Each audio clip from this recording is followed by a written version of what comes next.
of the night, once again, we gather in search of the truth, dark, and mystery. It's the Drunk Turkey Show. Big development today in the investigation into the murders of 4 University of Idaho students. According to state and local officials and court documents, 28-year-old Brian Christopher Koberger has been arrested. He was arrested and arraigned this morning in Pennsylvania. We have new details on what Brian Koberger was doing right before his arrest. Police says a tactical team burst in to arrest the Idaho murder suspect. He was in pajamas and latex gloves, stuffing trash into Ziploc bags. Hey, greetings from the year 3000. It still sucks. This is Philip J. Pride, and you're listening to the Drunken Turkey Show. Your one stop for this sort of thing. Hit that button, like and subscribe. You know what to do, just like every other podcast. You guys know what to do, just like every other podcast. What is up, everybody? Welcome back to the DT Show.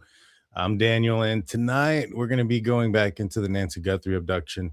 We've had some guests over the last few shows who were kind of taking us into a little bit of a different perspective on a few things. I was on with Chris McDonough, former homicide detective, a couple of nights on ago. And then shortly after that, we had Steve, who was a former CSI investigator.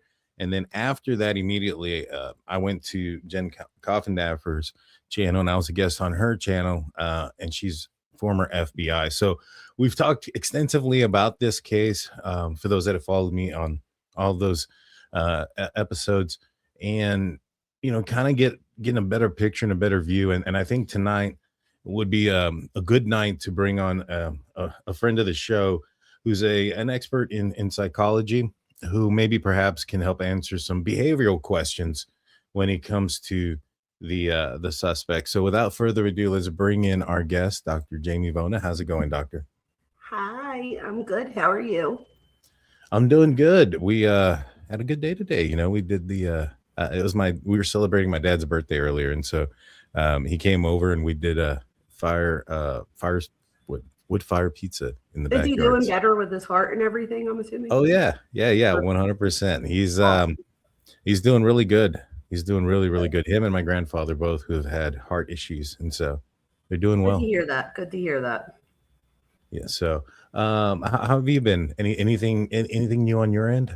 My daughters just both graduated, so I just had a huge party here, and I'm glad that it's over. So now I can focus again on YouTube. I haven't been on in a couple of days. Well, there's a few things that we've discussed, and tonight, what I want to do is I want to go over some, I guess, the psychology of what you see when you look at the suspect. So let me share my screen here. Oh, I don't know why they did that. That's going to be next. There we go. So we know a couple of things, right? We know that, or we assume that this is the first time that the abductor's walking up to the front door. We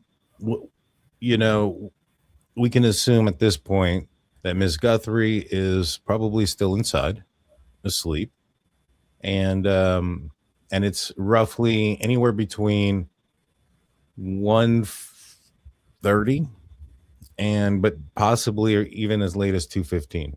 Now, I don't know if you've watched here recently my video with Steve. He kind of discovered that there's a good possibility that this is actually happening a lot later than what law enforcement indicated. Why does he think that? Well, let me pull it up real quick. So let's do that first, and then we'll go into the more in depth with this. So give me one sec. Let me pull it up.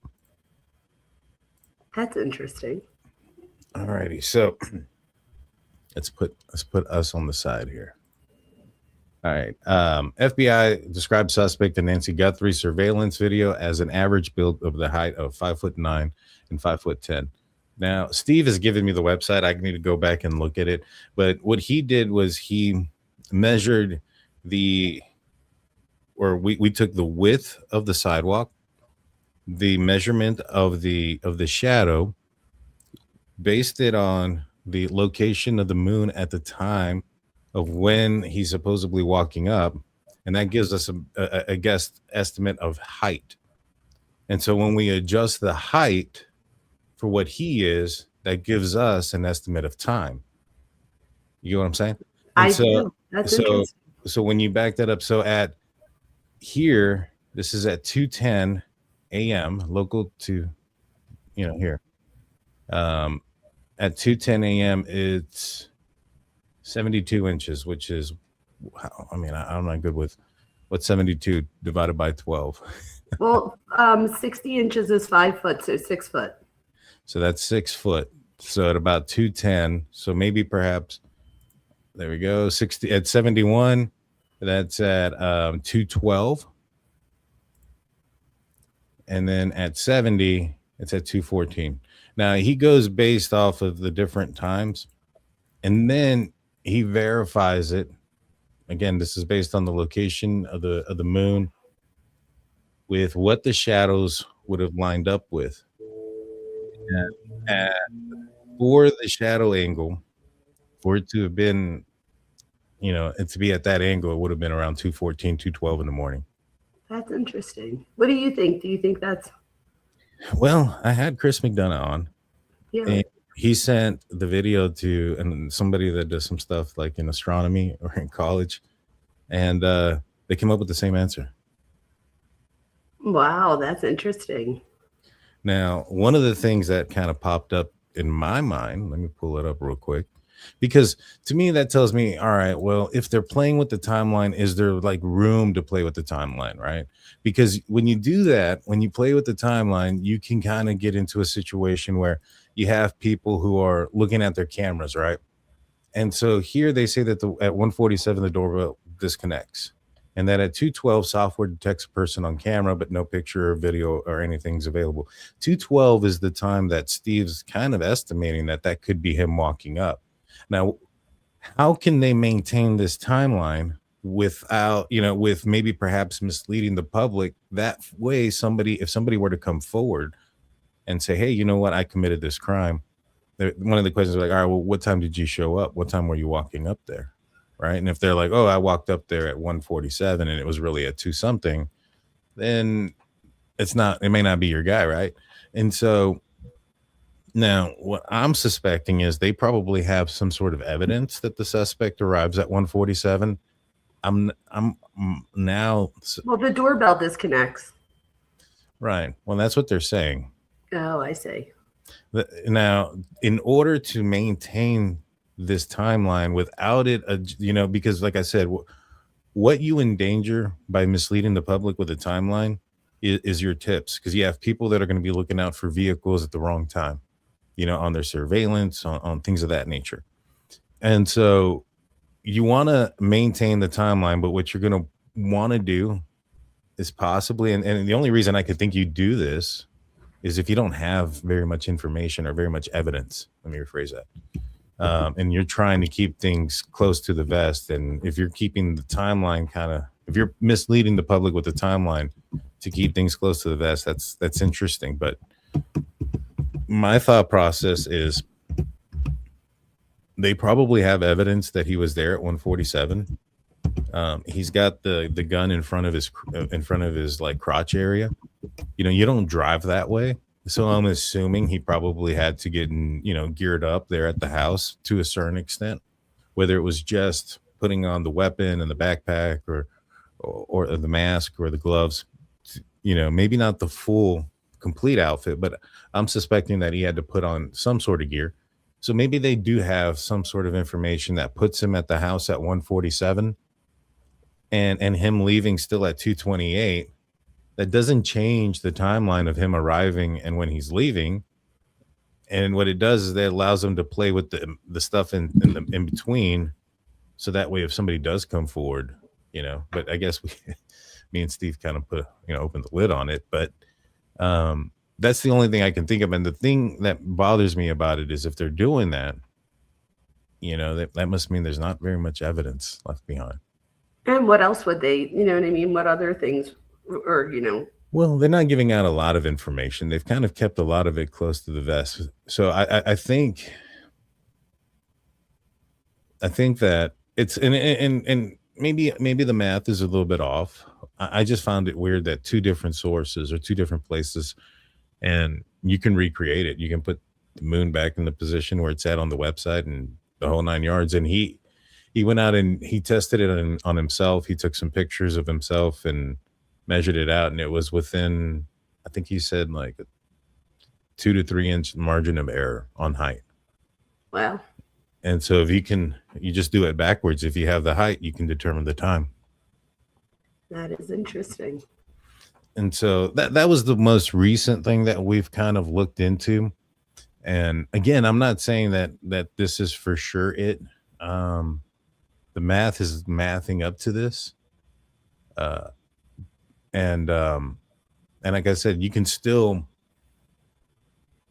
not adjust the timeline very much and still make this out there in case somebody comes forward and says it was them. Because at the end of the day, if you look at some other high profile crimes, there's been some people who have falsely confessed to them. There really has been. The John Benet Ramsey case, there's been multiple. Mm-hmm. And so, what do you think? How important is the timeline to you?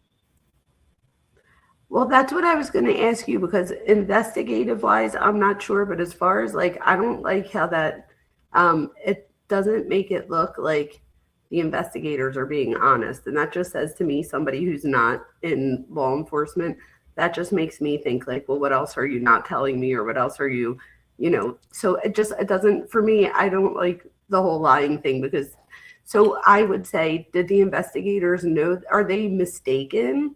Or was it done on, is it intentional? Because if it's intentional, then that just looks really shitty on them, in my opinion. I mean, and you how do can bring you up ask the public for help if you're going to give the wrong timeline? Yeah. And you bring up a good point, because maybe perhaps they were just wrong initially. Because, as soon as the pictures came out, Kash Patel put them out, right? He puts them out on the FBI, and he says, this is what we got. We got these images. And some folks, and I tend to agree with Chris on this one, where he seems like it was kind of almost like if there was some tension there between Pima County and the FBI, which it sounds like there has been. You know what I mean? It really does. And if that's the case, and it sounds like has been since, Kash Patel basically threw Pima County under the bus.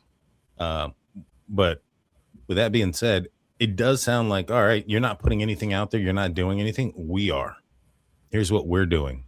We did this. We found this. We only had this case for a short period of time, and look at what we did. Yeah. And I don't know if Sheriff Nanos was prepared for that. I don't think he was. And I think that, in my opinion, his own ego got in the way of a lot of this. Oh, for sure. For sure. He's something else. He's something else. Yeah. I can't. He got in trouble here recently. I think he tried to take a weapon on a plane. What? Yeah. That shows entitlement, right? Yeah. What makes you think that you have the right to take that on a plane? That's crazy. Again, did he just forget? Did he not realize it was on him? Or does he do that intentionally? And if you do that intentionally, what does that say about the person? And for me, it's a sense of entitlement, or feeling that I'm above the law, or I could do this. You might not be able to, but I can, type thing. 100%. I can't agree even more with that. And I don't know the details surrounding it. I know there was some body cam footage that was recently released about it. And I think the end result was that he had to go secure it in his vehicle. Wouldn't anybody else get in a lot of trouble for that? Yeah. So maybe. Well, yeah, it depends. I mean, a gun, maybe. I mean, if you go in there and you're like I honestly forgot, I had it. Do we know what it was? Maybe. I think it was his carry-on. I mean, it was his personal weapon. Ooh, that is crazy. How do you like just forget that you have your weapon on you? Now, when I was in law enforcement, we had to do some time in the airport a couple of times, and we got called out there a few times. And one of the times that we got called out there was because somebody had went through TSA with ammunition, but they I guess they had it in their pockets when they went to the gun range, and then forgot they had it in their pocket, loaded up their clothing, put it in. So they called us out there, and we got called for things like that. One time somebody tried to take on like fireworks on a plane. Oh wow. Yeah. So my thing is, if you get caught out there for, bad. if you've been caught out there for that, like he's just allowed to go to his car and be like, whoops. You know what I mean? Like, was anybody called out to check that out? You know what I mean? I don't know. I believe so. I think that's why there's body entitled. cam. Yeah, it's like no wonder why you feel entitled, because you kind of are if you just get to go walk it back to your car, in my opinion. Yeah, I agree. But, you know, so going back to the doorbell camera disconnecting and stuff, you know, if they have evidence that he's there and they have evidence that he leaves at 2:28 and that time is accurate, then I don't think it's that big of a misleading detail of when the doorbell camera disconnected. Okay. Do you get what I'm saying? Like, how does that for one, that's not going to have any means on the investigation, like, because it's not going to say that in the investigation, and that's not going to come out in court. Like, oh, why did you tell the public, detective, whatever his name is? You know what I mean? The defense, that's going to be it's not going to come out. And so I don't think it's a big deal. But going back to the video, this is sometime between 1:47 and 2:15. You know, I'll still give him the benefit of the doubt and say that, even though the math is kind of mathing that it's a different time. You know, the way this guy walks up to the, and I have the first part in slow motion. That's just the way I downloaded it because I wanted to see the steps he was taking. Mm-hmm. But the way he walks up, you know, just kind of reading his body language, do you see somebody who's under stress, under any anxiety? No, not at all. As a matter of fact, I see somebody that's like gathering information, in my opinion. So it looks like he's, you know, I feel like he's looking like he's testing not that he's testing it, but like he's going right to the camera. Like, I feel like this is somebody that has already knows his surroundings. He definitely does not seem stressed to me by any means. Does he to you? I don't think so. He looks so comfortable right there. Like, he looks like he knows like what he's going for. He looks intentional. That's the word I'm looking for. He looks intentional. You know, a person who's coming up here, and let's just say, what would you expect from somebody if this was maybe, let's just say, a burglary gone wrong, and the intention was not to harm or abduct somebody, but somebody to just break into the house? Would you expect their body language to be something like this as they approach? How do you expect, like, I mean, thieves they can be, but, you know, you don't typically have, like, not everybody that's a thief is like a complete narcissist, sociopath, psychopath type of thing, right? You may have some that are, but some thieves that break into houses aren't. And I would assume, because I've seen them, they're fearful even when they're breaking in. They're scared, etc. They have can you anxiety. describe that? They have anxiety. So just because somebody, you know, might have sociopathic behavior or narcissistic behavior, it doesn't mean that they're not feeling anxiety in the moment when they're doing their crime or when they get caught. But the thing is, it's not like anxiety, like I feel bad anxiety. There's not guilt and remorse. It's more about them getting caught or something like that. Like, even if you take his mask, that already tells me that he's already thought about being identified in some way. So this is different for me than just being worried about getting caught, though. So it's about concealment. So because he's worried about consequences if you get caught. You know what I mean? If somebody may see you, and if somebody sees you, they may know who you are. They may turn you in, and now there's consequences. So just wearing a mask and the gloves, and it just already shows intentionality, like I was saying before. So it doesn't look accidental. It looks like he has like a goal here. Now, with his walk and his manner and his, I guess, lack of what appears to be fear slash stress or anxiety, it seems like you mentioned very calm. Um, could that be experience? Oh, absolutely. So think about it. Most people, we would be like so nervous, or most people would, approaching someone's front door, especially if you're wearing a disguise, right? And you know that there might be a camera, neighbors, witnesses. But this guy here, he approaches the residents with like, he doesn't seem like he's nervous. He doesn't seem like he's, that worried. He looks like, yes, he looks like he's possibly experienced, in my opinion. I don't think this is his first time. I don't know if it's his first time, like, who knows if he took her life, whatever the case may be, allegedly. But as far as like breaking in someone's house, it does not appear like this is his first time. He's very mission oriented, I think. And if somebody was doing this for, like, let's just say this was their first time, going in there, and maybe they had a plan for, I don't know, insurance purposes, right? Like they're like, man, we have to come up with a plan to raise money. So we're going to, harm this, older lady so that we can get an insurance claim. Those type of crimes aren't somebody that's like done that multiple times. You know what I mean? I don't foresee that being a crime that a lot of people do over and over again. Kidnapping people to make it look like they disappeared. But And this so, is the thing, though. There's been plenty of time. So if money was the primary motive, wouldn't you expect their behavior is consistent with that? right. But what I'm saying is, if that was the motive, then I'm expecting this to be the first time that they've done anything like this, and I'm expecting a little bit different of a behavior.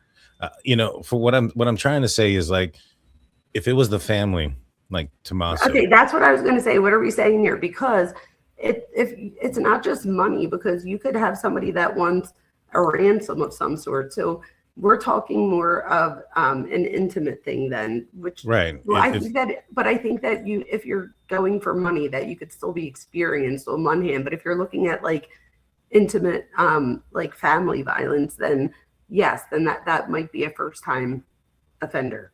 Right. This was probably, I mean, I don't know if Tommaso has ever kidnapped anybody to make it look like they like something else so that he could get financial gain out of it. But, let's go off of the premise that he hasn't, and this would have been his first time. Would you expect him to walk up to this as calmly as he is? Because I don't think he's like a psychopath, sociopath type of guy. I mean, we saw him outside with Savannah and his wife, and they were all crying. And I mean, I guess he could fake crying if he was, I don't know. That's why I have you on. I would just say, though, from like a psychological type standpoint, it's hard to analyze the son-in-law. I don't know him. I've never evaluated him, so I don't have like enough information. But we can analyze the behavior that's been like reported. So I know in the beginning he was on everybody's radar. Unfortunately, I became very busy the past few weeks, so I really haven't been updated. Is he like, are people like, is he being suspected again? Maybe not by the law, but by, like, I don't know. Where's that sitting? Some people have not let go of the fact that he's possibly involved. And so I want to look at this from all angles. Either way, if some people think he is or not, I'm not entirely sure, but some people do in the comment section, and I've gotten that in the comments. I still think it's Tommaso, and so I want to break it down from every angle. And so to me, if this is Tommaso, I mean, he's fairly calm walking up to his first kidnapping that he's about to attempt. You get what I'm saying? Does that doesn't jive with what I'm seeing here? No, but no, I agree with that. Now, some folks have said that maybe perhaps it's because, Miss Guthrie's not in the house anymore when he walks up to the doorbell. But her pacemaker doesn't stop until exactly after. Exactly. That's one of the things that one of the theories I saw in the comment section was maybe perhaps she never made it home. When she went on the Uber to her family's house, maybe they just, didn't take her back and she was already gone. Maybe that's why he's so comfortable at the camera, because something's already happened to Miss Guthrie. Isn't there evidence? Like, isn't there a camera? They don't have her coming back in for sure. They don't, but they have the phone and they have the pacemaker. And so that should be proof enough, in my opinion. I agree. My other thing would be, though, I'm thinking, so if it was, I'm like trying to put on my, hat of what if it was, like, and again, this is all speculation, allegedly. My thing would be, wouldn't you think that, like, he has access to the house? Like, why would he even go through all these steps? Like, didn't he drive her home? Yeah, he did. And my thought process is you don't really need to do all this. Right. Like, I feel like this, right, exactly. Especially not if that was, like, if that's who, is somebody that you're suspecting. Now, could somebody say that he had somebody else? I mean, I guess you could go that way, but I just don't know why he would drop her off, go home, come back out, and do all of this when, like, he probably is the key or the code to the door, and he could just go right in. So there's a, gosh, I forgot his name, and I wish I could pull the affidavit. The guy that got arrested for trying to cash in. Remember him? The guy that got Derek. So remember there was the ransom notes that came out, and then shortly after that they arrested a guy in California. Yep. Well, according to his affidavit, who he contacted was Tommaso and Annie. And then he called Tommaso apparently also. And in one of the text messages, it said, "Did you get the Bitcoin yet?" And so there's two ways to read it. I know you can read it from the point of the standpoint of, did you get the Bitcoin as in like they're partners, or it was just in the news by TMZ that the ransom was demanding Bitcoin, and this guy could be pretending to be the guy that's demanding the Bitcoin and now sending a message directly to them, especially after Savannah said, we want to talk, reach out. So I think this guy took that opportunity and says, "Hey, have the Bitcoin yet?" That makes sense. So I can but read then it both ways. Yeah, you could look at it both ways. I agree with that. So I guess for me, though, if I were saying, like, if it was a family, like, a family situation, wouldn't investigators like focus on their relationships, finances, grievances, prior conflicts, like all of those things to see if this fits? Wouldn't they also like ask questions to see if he changes his answers at some point? Like, I feel like there's got to be investigative tactics that can help them really narrow that down, don't you?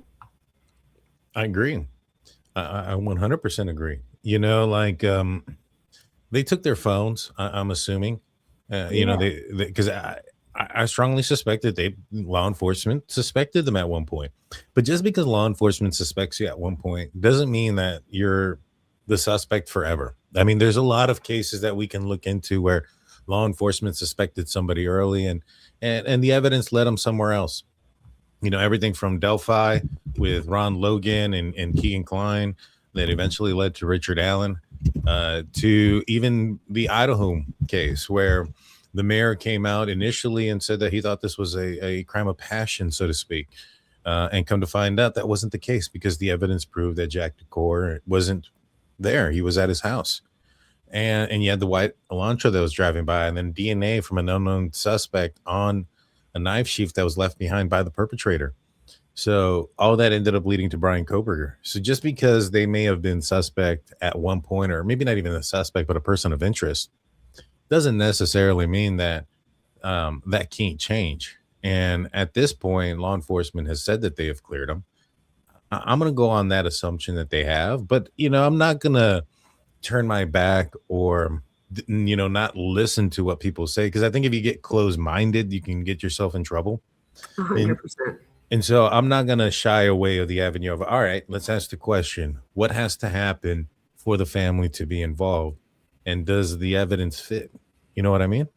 Absolutely. And a lot of the evidence, though, like you were saying, how you could see that one piece of evidence both ways, even things like the mask. Can't you see this both ways, though? Like, it could be somebody, I'm thinking about an offender. This could be somebody that's feared being recognized, that they could fear cameras, or they want to create confusion.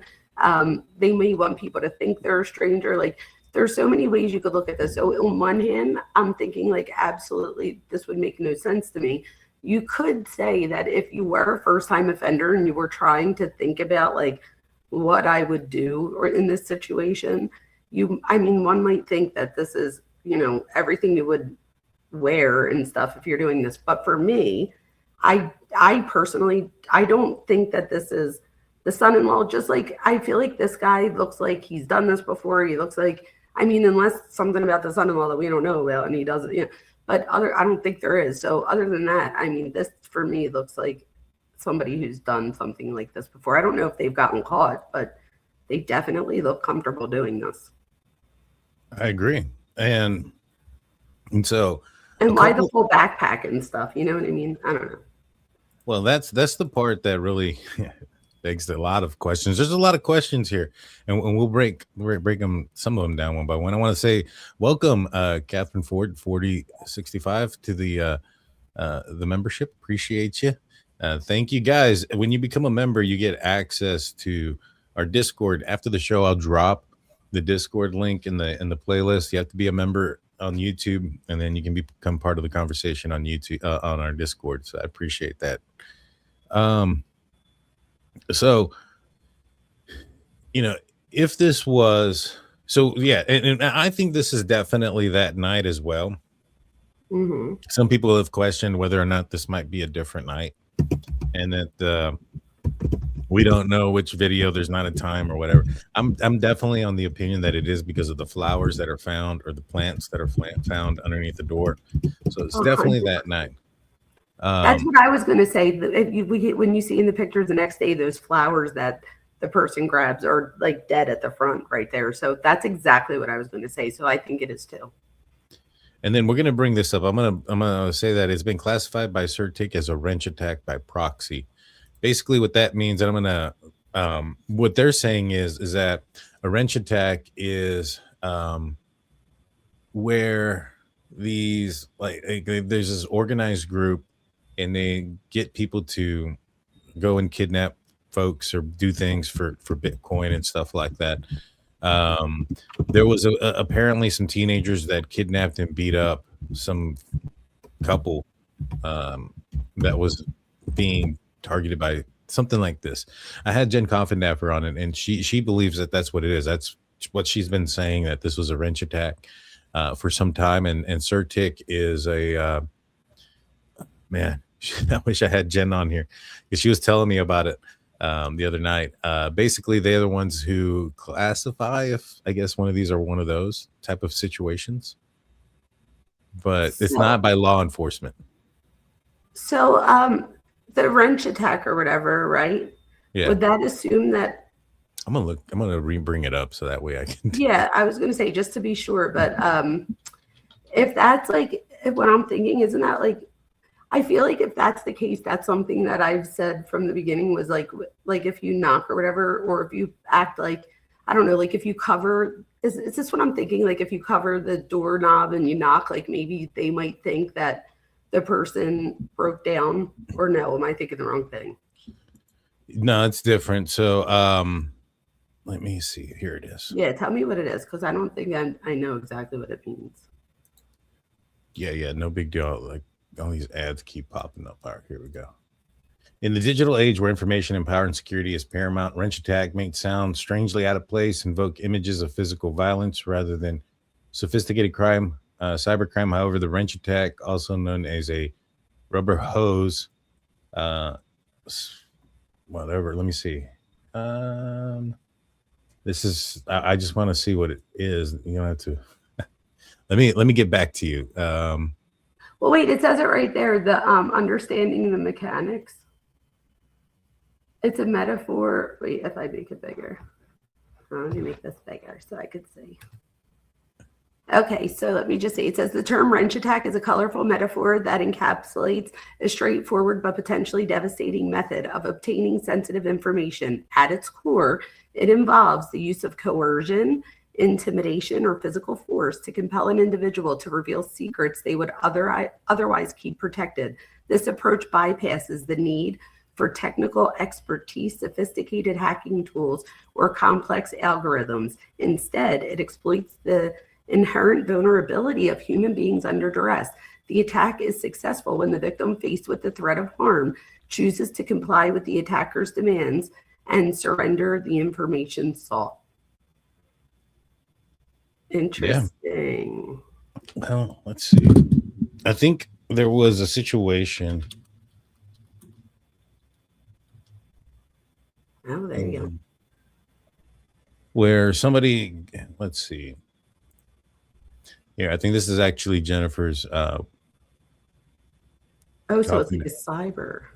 Yeah, and then Nancy Guthrie case points to criminal underworld wrench attack theory. Retired detective says, apparently abduction of today co-host throwing a wrench into assumptions about the tools of cyber criminals, warning that with one expert warning that mastermind hackers are swapping keyboards for guns and hired kidnappers. Let's see. Wow. Oh, the term, wait, go back up real quick. It says the term originated in 2009 in a webcomic about a frustrated hacker who suggests using a $5 wrench to beat someone until they gave up their password, she said. Wow. Yeah, but I think there was a situation. I'm trying to remember. These kids did something to kidnap, and it was a scenario that just occurred not that long ago. If you guys know in the live chat, please let me know what we were talking about on that one. That's so interesting. Because there was another case that happened not too long ago. These kids, 19 and 18 years old, they kidnapped somebody, some elderly folks, and they beat them up. Look, that's the guy that called in to Tommaso and Annie and said that he had the, where's the Bitcoin at? Look at that hair. Oh, wow. Yeah. I'm gonna have to get Jen back on to explain it, but So that's interesting though. So is that more of like a cyber type thing, I guess? yeah, it definitely is. Like I said, there was a situation where some kids ended up I guess kidnapping a couple, and there was some cryptocurrency that was involved in that as well. And so those things kind of mirrored each other, but I'm not entirely sure this is what that is. Wow. And then I'll bring up what Surtech said. Oh my God. And Sirius. Yeah, she did it on mine too. That was so nice. Thank you, Sirius. We appreciate you. She is something else. Although we also said that Sheriff, what's his name, was something else too. So maybe something else isn't the category I want Sirius Black to go in. She's amazing. Have a theory. So Cuffy says a wrench attack, kidnapping is a physical abduction or an assault carried out to force someone's hand over access to their cryptocurrency or financial accounts. Which would make sense because they're asking for cryptocurrency here, right? Mm-hmm. So I wonder if that's why, Jennifer or something thinks that it could be something. So you're saying that she thinks that it could be something like that? Is that what I was? Right. Yeah. And it was a situation where the kids were recruited by the dark web named Red and 8. The son was there and they called the police. The two kids didn't know each other. So like these two kids on the dark web were like hired basically to go and kidnap somebody. I want to find the right case.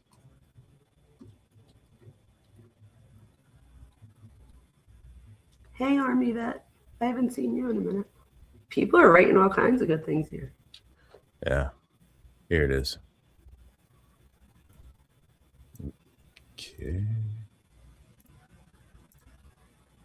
Teens charged in $66 million crypto home invasion plot in Scottsdale. And this one's also in Arizona. Crypto-related home invasion in Scottsdale happened in most recent day. Nancy Guthrie was seen by her family in Tucson, about 2 hours away. Two California teens were arrested in Arizona home invasion tied to an alleged $66 million cryptocurrency plot that happened the same day that Nancy Guthrie was last seen before disappearing from her Tucson home about 2 hours away. Authorities have not said if the two cases are connected in any way, but cases do share some bizarre similarities. The two teens, who are not being identified by Fox Digital News because they are both under the age of 18, allegedly posed as delivery drivers to gain access in the Scottsdale home on January 31st before forcing their way inside and duct taping and assaulting two homeowners inside. The teenagers had met recently and were extorted by individuals known only as Red and 8. They were allegedly sent from California with $1,000 to purchase supplies for disguises, restraints, and burglary tools. During the home invasion, well, hold on. So let's go back. So they were sent for $1,000 to purchase supplies, disguises, restraints, and burglary tools. I mean, the guy did have a pretty large backpack and everything else that's described there. However, do you think, going back to the video, that this is some guy? Let me pull it up. I'm over here I thought I was reading it, showing you guys. I was just reading it out loud. My bad. Do you think this guy is a guy that is walking up who is could this be a guy that's hired on being forced to do this? Do you think he'd be walking up this calm? If he was forced to do it? Yeah, if this is like some guy on the web, somebody like uploaded a bunch of stuff that he shouldn't have, and they're like, hey, we're going to the cops and saying that you're a child unless you go and do this for us. Force his hand. Do you think he's walking up there that calm? No, not at all. I don't even know that would even be a smart thing to do. Like if somebody was really, thinking like a criminal, like if you're an experienced criminal, why would you even want somebody who, do you know what I mean, who doesn't usually do this type of thing to even do something like that? Like that's going to get you caught more than anything else. I agree. That just doesn't even sound smart.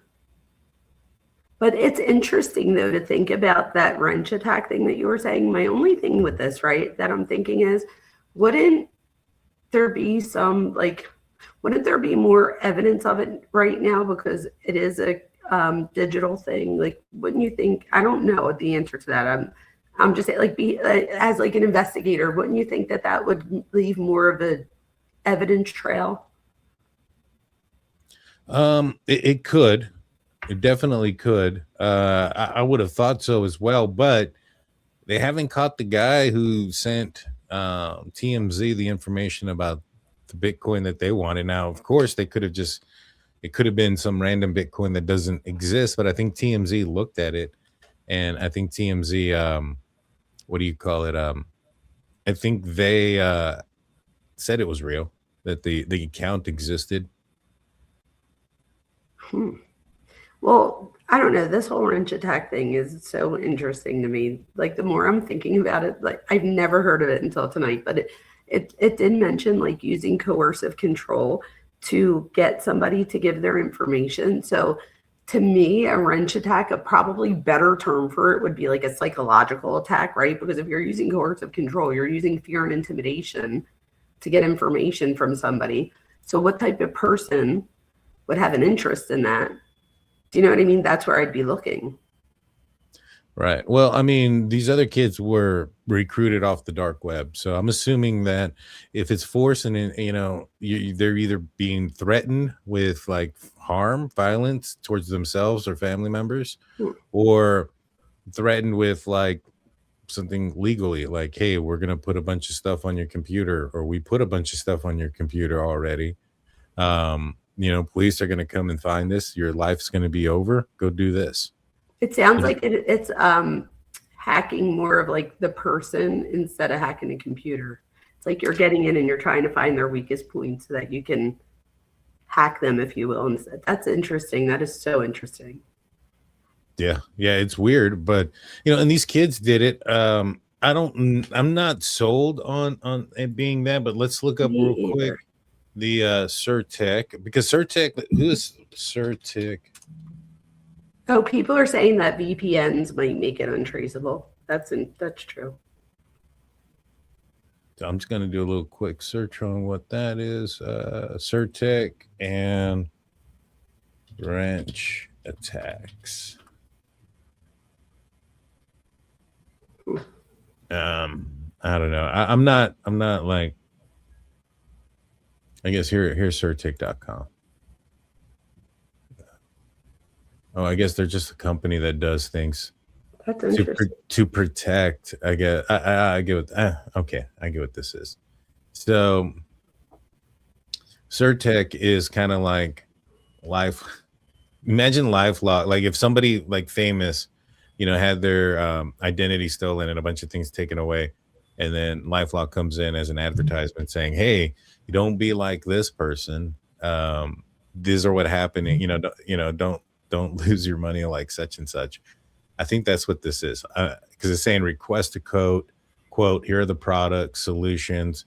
So I think them identifying it as a wrench attack may not be from anything of evidentiary, out of evidence of any sort. I think this is just their interpretation because there was a ransom note and cryptocurrency Oh, that was makes more sense to requested. me. Yeah, that makes more sense to me than it really being that. Like the fact that, you would probably look down that to even try to check it off the box, if you will, to say that it wasn't that. You would think that you would have to, but you're right. If we have cryptocurrency and stuff like that, I could see why they might say it's this, but I'm not convinced on that.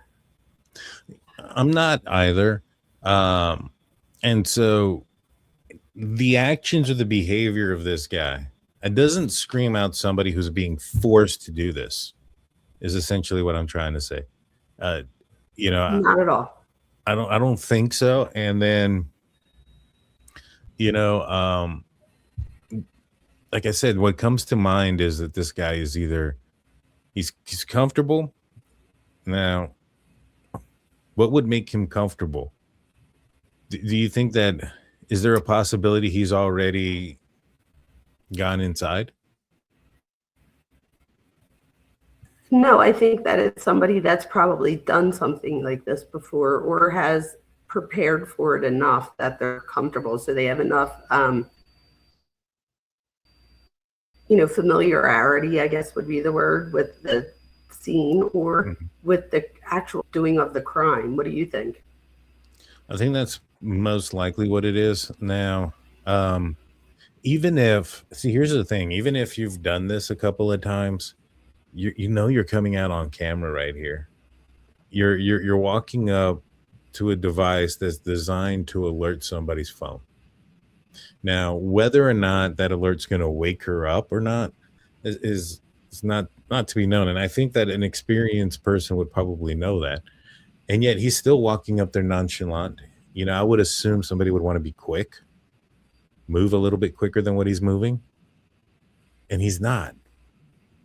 This almost screams like this guy's Intentional. intentional, but like arrogant. Oh, for sure. Again, which would say what? That he's familiar with this in some sense, whether it be familiar with the type of crime or the health. But he definitely seems comfortable here. Mm-hmm. And some folks, they'll say that they think he's maybe an idiot because of where he wears his gun, or he doesn't know much because he has the light, the shiny reflectors on his backpack, etc. I think that just might be what he had access to. You know what I mean? And then, second of all, he's in a place where there's not going to be a lot of light shining back out, because there's no light. There's an order for light pollution out there. You know what I'm saying? So he's not. I don't think he's really caring too much about that. And I think maybe perhaps if cops pull up on him, he's done for anyways. Oh, absolutely. And so I think it's more about function than it is anything else. You know what I'm saying? I definitely, I do. Which is kind of why when I look at the gun as well, I think the position of it and the position of the gun and the what is it? The position of the gun and the type of holster it is, I think that's also due to function. because you've heard this, right? I think he's left-handed. Yes, and that's very interesting. Do you want to tell people why? So I think he's left-handed, and he's Daniel, I'll be approaching. back in 1 second. Something just came, 1 second. I'll be right back. But you could tell everybody that I'll be back in 1 second. All right. So the reason why I believe that he's left-handed is because as he's approaching, well, the first thing that I spoke with my buddy Mike, and he told me he used to be a boxer, and he's like, when you're fighting a southpaw, what you want to know is, you know, is if everything is south, and most of them are, because not only because of the way they lean and etc., but if you're fighting somebody who's left-handed and you don't know, you'll get knocked out pretty quickly. But he said that most left-handed folks are left-bodied. Not all of them. I know there's few that are left-handed, right-footed, but this guy steps up with his left foot. He steps up with his left foot. I paused it here. As he's approaching, he approaches the left side of the door first, which there's a reef there, which if he wanted to cover, if he wanted to cover the doorbell camera, he could have easily used that big old reef thing, and it would have done a lot better job than the plants that were back there. But we'll talk more about that. And so he approaches and he blocks with his right hand, and he has his left hand lowered towards where his gun is. Now, I think that's because, it's unnatural for me to do it that way, because if I needed to pull my weapon, I'm right-handed, I got to go from way up here now down here to pull the gun. And that just doesn't feel right. You typically block with the non-dominant hand, so that way you're prepared and you have that hand closest towards where the gun is. And so he then manipulates the doorbell camera with his left hand. He looks down and to the left, and then when he grabs the plants themselves, he grabs it with his left hand. And so to me, all those things kind of lead me to believe that he's left-handed. And so if he's left-handed, maybe perhaps that's why he's wearing the gun where it's at. He doesn't want to give away that he's left-handed. So he doesn't want to put a gun on the left side of him. Plus, also getting a left-handed holster, there's only a few out there. I looked in my area of San Antonio, Texas. There's like 2 million people here. And on Facebook Marketplace, I found on the used market 2 of them. So my thing would be too, is if you're left-handed, you're only like 10% of the population. So I would think that would make it easier to try to narrow something down. But I also don't think that I would, like you were saying earlier, don't be closed-minded either. So I might keep that as a possibility, but I wouldn't rule out 90% of right-handed people either, because isn't the walkie-talkie on the right side and stuff too? And it is. You know where I carried mine when I was a police officer? Yeah, tell me. I don't know. I don't carry one. When you're right, I carried it on my left. Gotcha. You want to know why? Because my gun was on my right. That makes sense. But the gun here isn't, though. It's in the front. Right. But, if he's an experienced gun user, then he's probably going to be carrying things in his that he's, you know what I mean? So if he's an experienced gun user, he's probably typically carrying the gun on his left hand. So he's probably carrying other items most commonly in his right side. So that's more common for him. So even though he changes the position of the gun, he may not change the position of the other things that are common to him, such as the radio. Okay, that makes sense. That's fair. Like if I'm used to my gun on my right side and my radio on my left side, and now because I don't want people to know I'm right-handed, I transition the gun to the middle. Am I also going to want to move my radio to my right side? So now I have 2 things in uncomfortable positions. That's absolutely plausible. You know what I mean? And so I just don't think, I think that may be the reason why it's that way. And then the reason why I think he's using the wrong holster is because if he would have gotten a holster that was correct for the gun, for the what appears to be like a I don't know if it's a Glock or not, but Glock type handgun. Well, those holsters, typically you got to kind of twist or do something with as a safety mechanism on the gun. And so you get this cloth holster that the gun doesn't necessarily fit in there, so that way it comes out easy. That way, if you're having to pull it from an unnatural position, you can pull it out easy, or if you had to pull it with your non-dominant hand. And so I think it's more about function and deception, the location. And I think there's also an avenue where it could also be because of fantasy as to the location of where the gun is. That is a big one. I said that before about it being very phallic, being in the front there. No, that makes sense. I'm trying to scroll back to see what Army Vet's saying, because I see them say that they used to do this in the Middle East, and I'm trying to see what it was that he was saying. He said one person operating alone struggles to secure non-compliant targets, sweep a house for physical digital assets, and manage a jam perimeter for 41 minutes without the situation devolving into chaos. So I guess, Army Vet, are you saying that you think it's more than one person? Because I do not psychologically. I think it's one person. What do you think, Daniel? Well, let's see. I could be wrong. I'm just saying psychologically, but it could very well be tactically. He said, yes, that's what he's saying. He thinks it's more than one person. A lot of people think that. Well, let's see. How long was BTK in his houses? Because I think he was in there for a while. Great point. And I think he had multiple people with that he was restraining. And I think that he even had his victims assist him. Oh, for sure he did. Absolutely he did. He would have them yes, absolutely. So I don't think that the time frame and all that other stuff, you have an 84-year-old woman who is mobility stricken and you're getting the surprise on her. I think that in those circumstances, she's not going to have the ability to go and get a phone or do any of those things. We know she's bleeding on the way out. Don't know if, we assume that it looks like it's aspirated, right? Aspirated blood. And so my assumption is that it's more likely just one person. Plus, if you had two people, you're probably less likely to see the blood injury because two people would be able to control her a lot easier. They'd be able to walk her out without having to assault her. Yep. You know what I mean? Yeah, I always thought it was one person.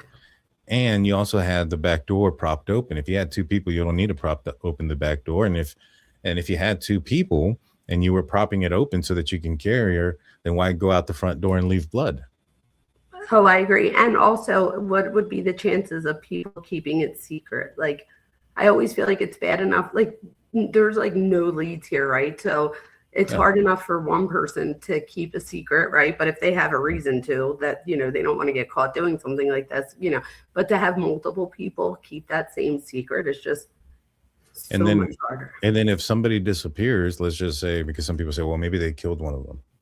Okay, well, now somebody else has disappeared and has been missing since the same time that Nancy Guthrie went missing, and nobody's reported it, and no officer has gone in to look at that missing person and uncover what they were doing to a certain extent to make them implicate them into the Nancy Guthrie abduction.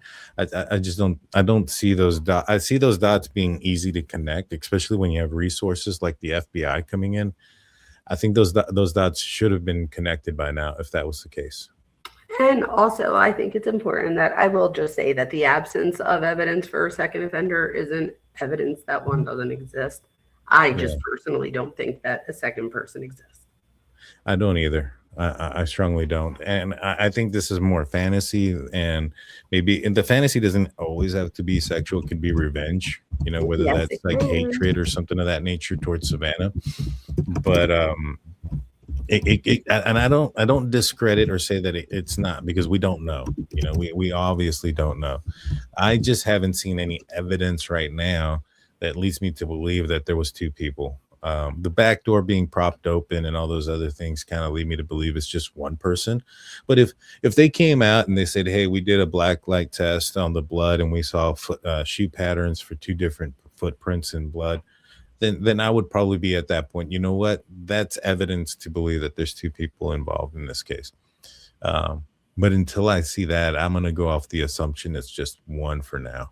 I think so too, and it's always been my opinion that this was a revenge fantasy. That's weird. Like, we definitely see this one completely eye to eye.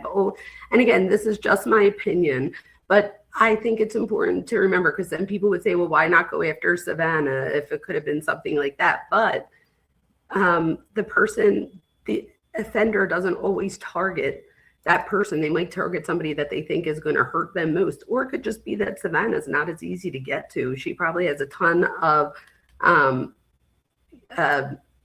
like guards and stuff like that. So I don't think that it's crazy and I also think that it's important to remember that if it was a revenge type grievance, that it's a perceived one, because most likely Savannah has no idea who this person is. So I don't think that she has anything to do with it in that sense. And I know you don't either, but I want to say that, because somebody might say, think otherwise.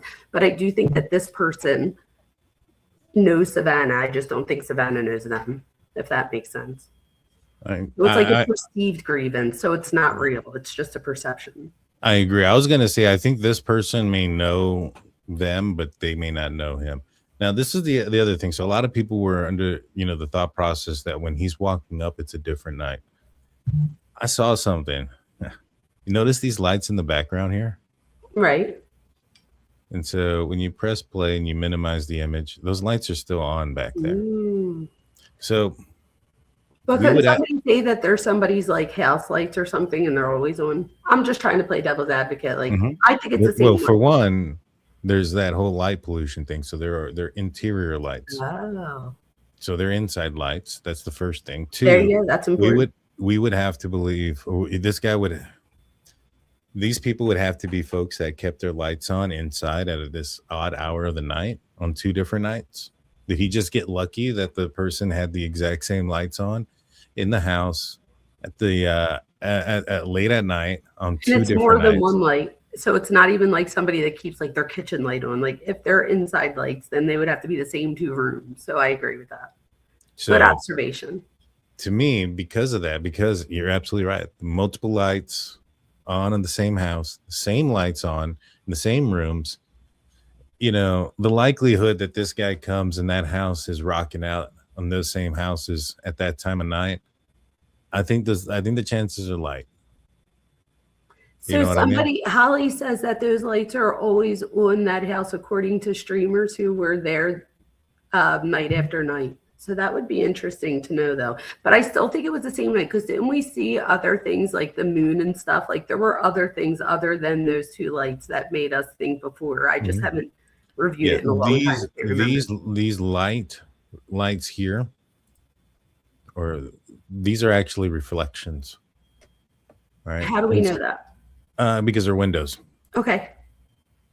So we I don't have the picture. I had Mark the Shark on, and he had a drone picture where he flew in there, turned it around, and you could see all this, and right there is a house. What do you think it's reflecting? Because there's no lights outside. Wait, say that again. What do I think's reflecting? Yeah, what do you think's reflecting in the windows? I don't know. You're giving me a quiz here. I have no idea. It's the moon. Oh, well, that's what I was going to say. I said that. Wasn't it something with the moon? I have a really good memory. I couldn't remember exactly why, but I knew it had something to do with the moon. Well, on January 11th, there wasn't one. I think there was like a sliver of a moon, if anything. And then on the night in question, it was a full moon. And so if you didn't have a moon, there wouldn't be anything reflecting in the light or in the window. So the moon is the moonlight is what's reflecting in the windows back there. Now, I'm not. I'd prefer to go out there and do the test myself to make sure that's what it is. But yeah, I'm fairly positive, because it's not a vehicle, because unless, I guess, he parked the exact same spot. You can see when you shrink down the image back here, we have the 2 images over top of each other. Those lights are in the exact same spot. So that's not like a car. That's not somebody waiting there. That's not that at all. That's the house, and that's the windows that are on the house. Great point. You know what I'm Rubik's saying? Cube, I have to say something real quick because I just laughed so hard to myself. Rubik's Cube, apparently I said I have a really good memory, but I can't remember. That is so funny. Um, what I was saying, or what I meant to say, because that does sound ridiculous, was that I couldn't remember exactly why. I just knew that there was something else. I do have a good memory, the Rubik's Cube, but that was funny. Touche. That's what I was saying. That was good. But that's why I was laughing. I wasn't laughing at the case. I was laughing as I read that comment and was like, oh my gosh, did I say that? So these are the stuff that is the same. Oh, look at you with the arrows. And so those are the same on the same image in the same place. And so I suspect it's the same night. I do too. It begs the question then, like, you know, how long, because these aren't the same time. I mean, I guess it could be. He could have walked up there, turned around, turned the corner, took his backpack off, took the gun, and then came back around. But that wasn't there makes little something? sense. Wasn't there something about like moving the camera a little bit? I remember. What do you mean? Like, didn't somebody, like, people were saying something that it might have been two different nights, but you were saying like you showed how he bumps into the camera and it kind of moves it a little bit. No. So people were saying it was two different nights because of how dark the other image was. And what I was saying was, we don't know when that image was taken as far as relative to when the camera turned on. Because when a camera turns on, especially at night when there's motion activated, and I think I have the video here without it edited out. It's where I have it backwards. No, I'll see if I can find it real quick.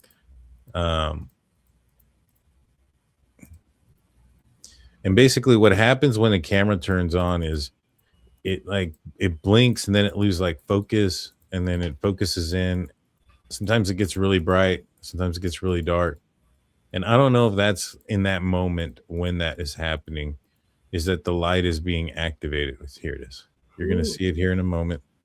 When he's walking up the, I have it backwards on this one. This is the one that came out from, I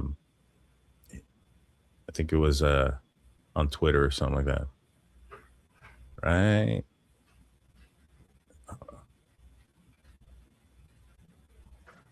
It's going to be right here. Watch. Right there. You see the flash? Mm-hmm. I did.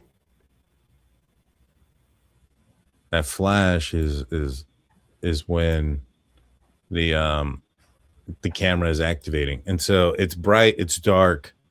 They had to pull layers off of this. I don't know if he's coming around the corner from this side and then it just the camera just turned on at that point. You know what I mean? And that's the image that they were able to pull off of that at that time. I do know that on the side here, there's a water sprinkler head that was broken as well. So somebody walked that way at one point. So somebody said, could it be the light change be the bite light? I don't think it's that bright because he puts on that light. And the light bright had like it could have also triggered it. Nah, you can see him turn it on. See, it's off. I'm gonna see if I can capture it. See, it's off and then it turns on. Can I slow this down? Let me see. Playback speed.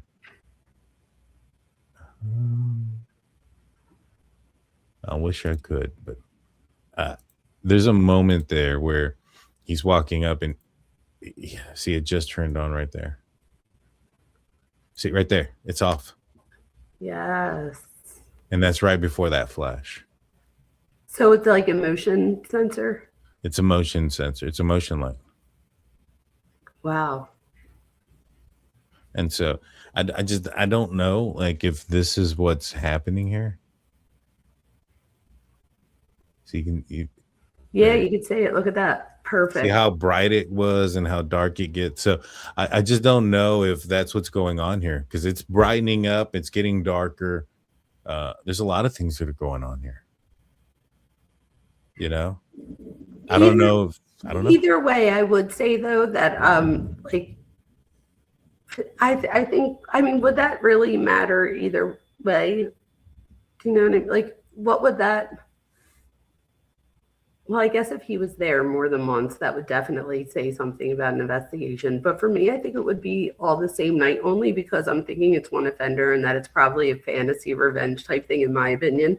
So I don't know. I feel like that would fit more with the whole one night, but I could be wrong with that. I mean, who am I to say? I mean, I'm not saying well, I'll put it this way. I 100% believe. Huh? Wouldn't they have told us if it was 2 different nights? They've said that there's no time on it and that there's no evidence that it was a different night, but they haven't confirmed nor denied, which is kind of the thing. They say that basically there's no date on it. So it kind of sounds like when they talk about it, they say there's no date on it. It's almost like they're avoiding it, but also saying it's not accurate. But wait, so I feel like when it's not something, you're just like, no. I agree. You know what I mean? I agree. Weird. I think there's something there that they don't want to talk about it with it. Clearly. But I don't know if that's it. That it was a different night. So what would that mean? Let's say hypothetically, if it was a different night, as an investigator, what would that say to you about who you're looking for? Well, if he's dressed like that, then he's probably going to be, that he tried to do it. He failed. And maybe got spooked the first time? What's that? Maybe got spooked the first time? Got spooked, couldn't get in. Maybe something, like you're right, maybe something did scare him. And he felt that he needed to come back armed instead. But the problem with it is that he's wearing the same stuff. Like, you can see the line right here on the sweater, same hat. I don't know about the pants or the shoes. I know that some folks have looked at, there's this dark marking right here that doesn't appear on the on the video when he's walking up, but this is super pixelated. I don't know, everything else is dark around him. I don't know if that's and this looks weird too, because it looks like the camera's closer than what's, like, it's cropped also. That would be so interesting though. Because you don't see the the doorknob, you don't see the bottom part of the mat. So they cropped this image too.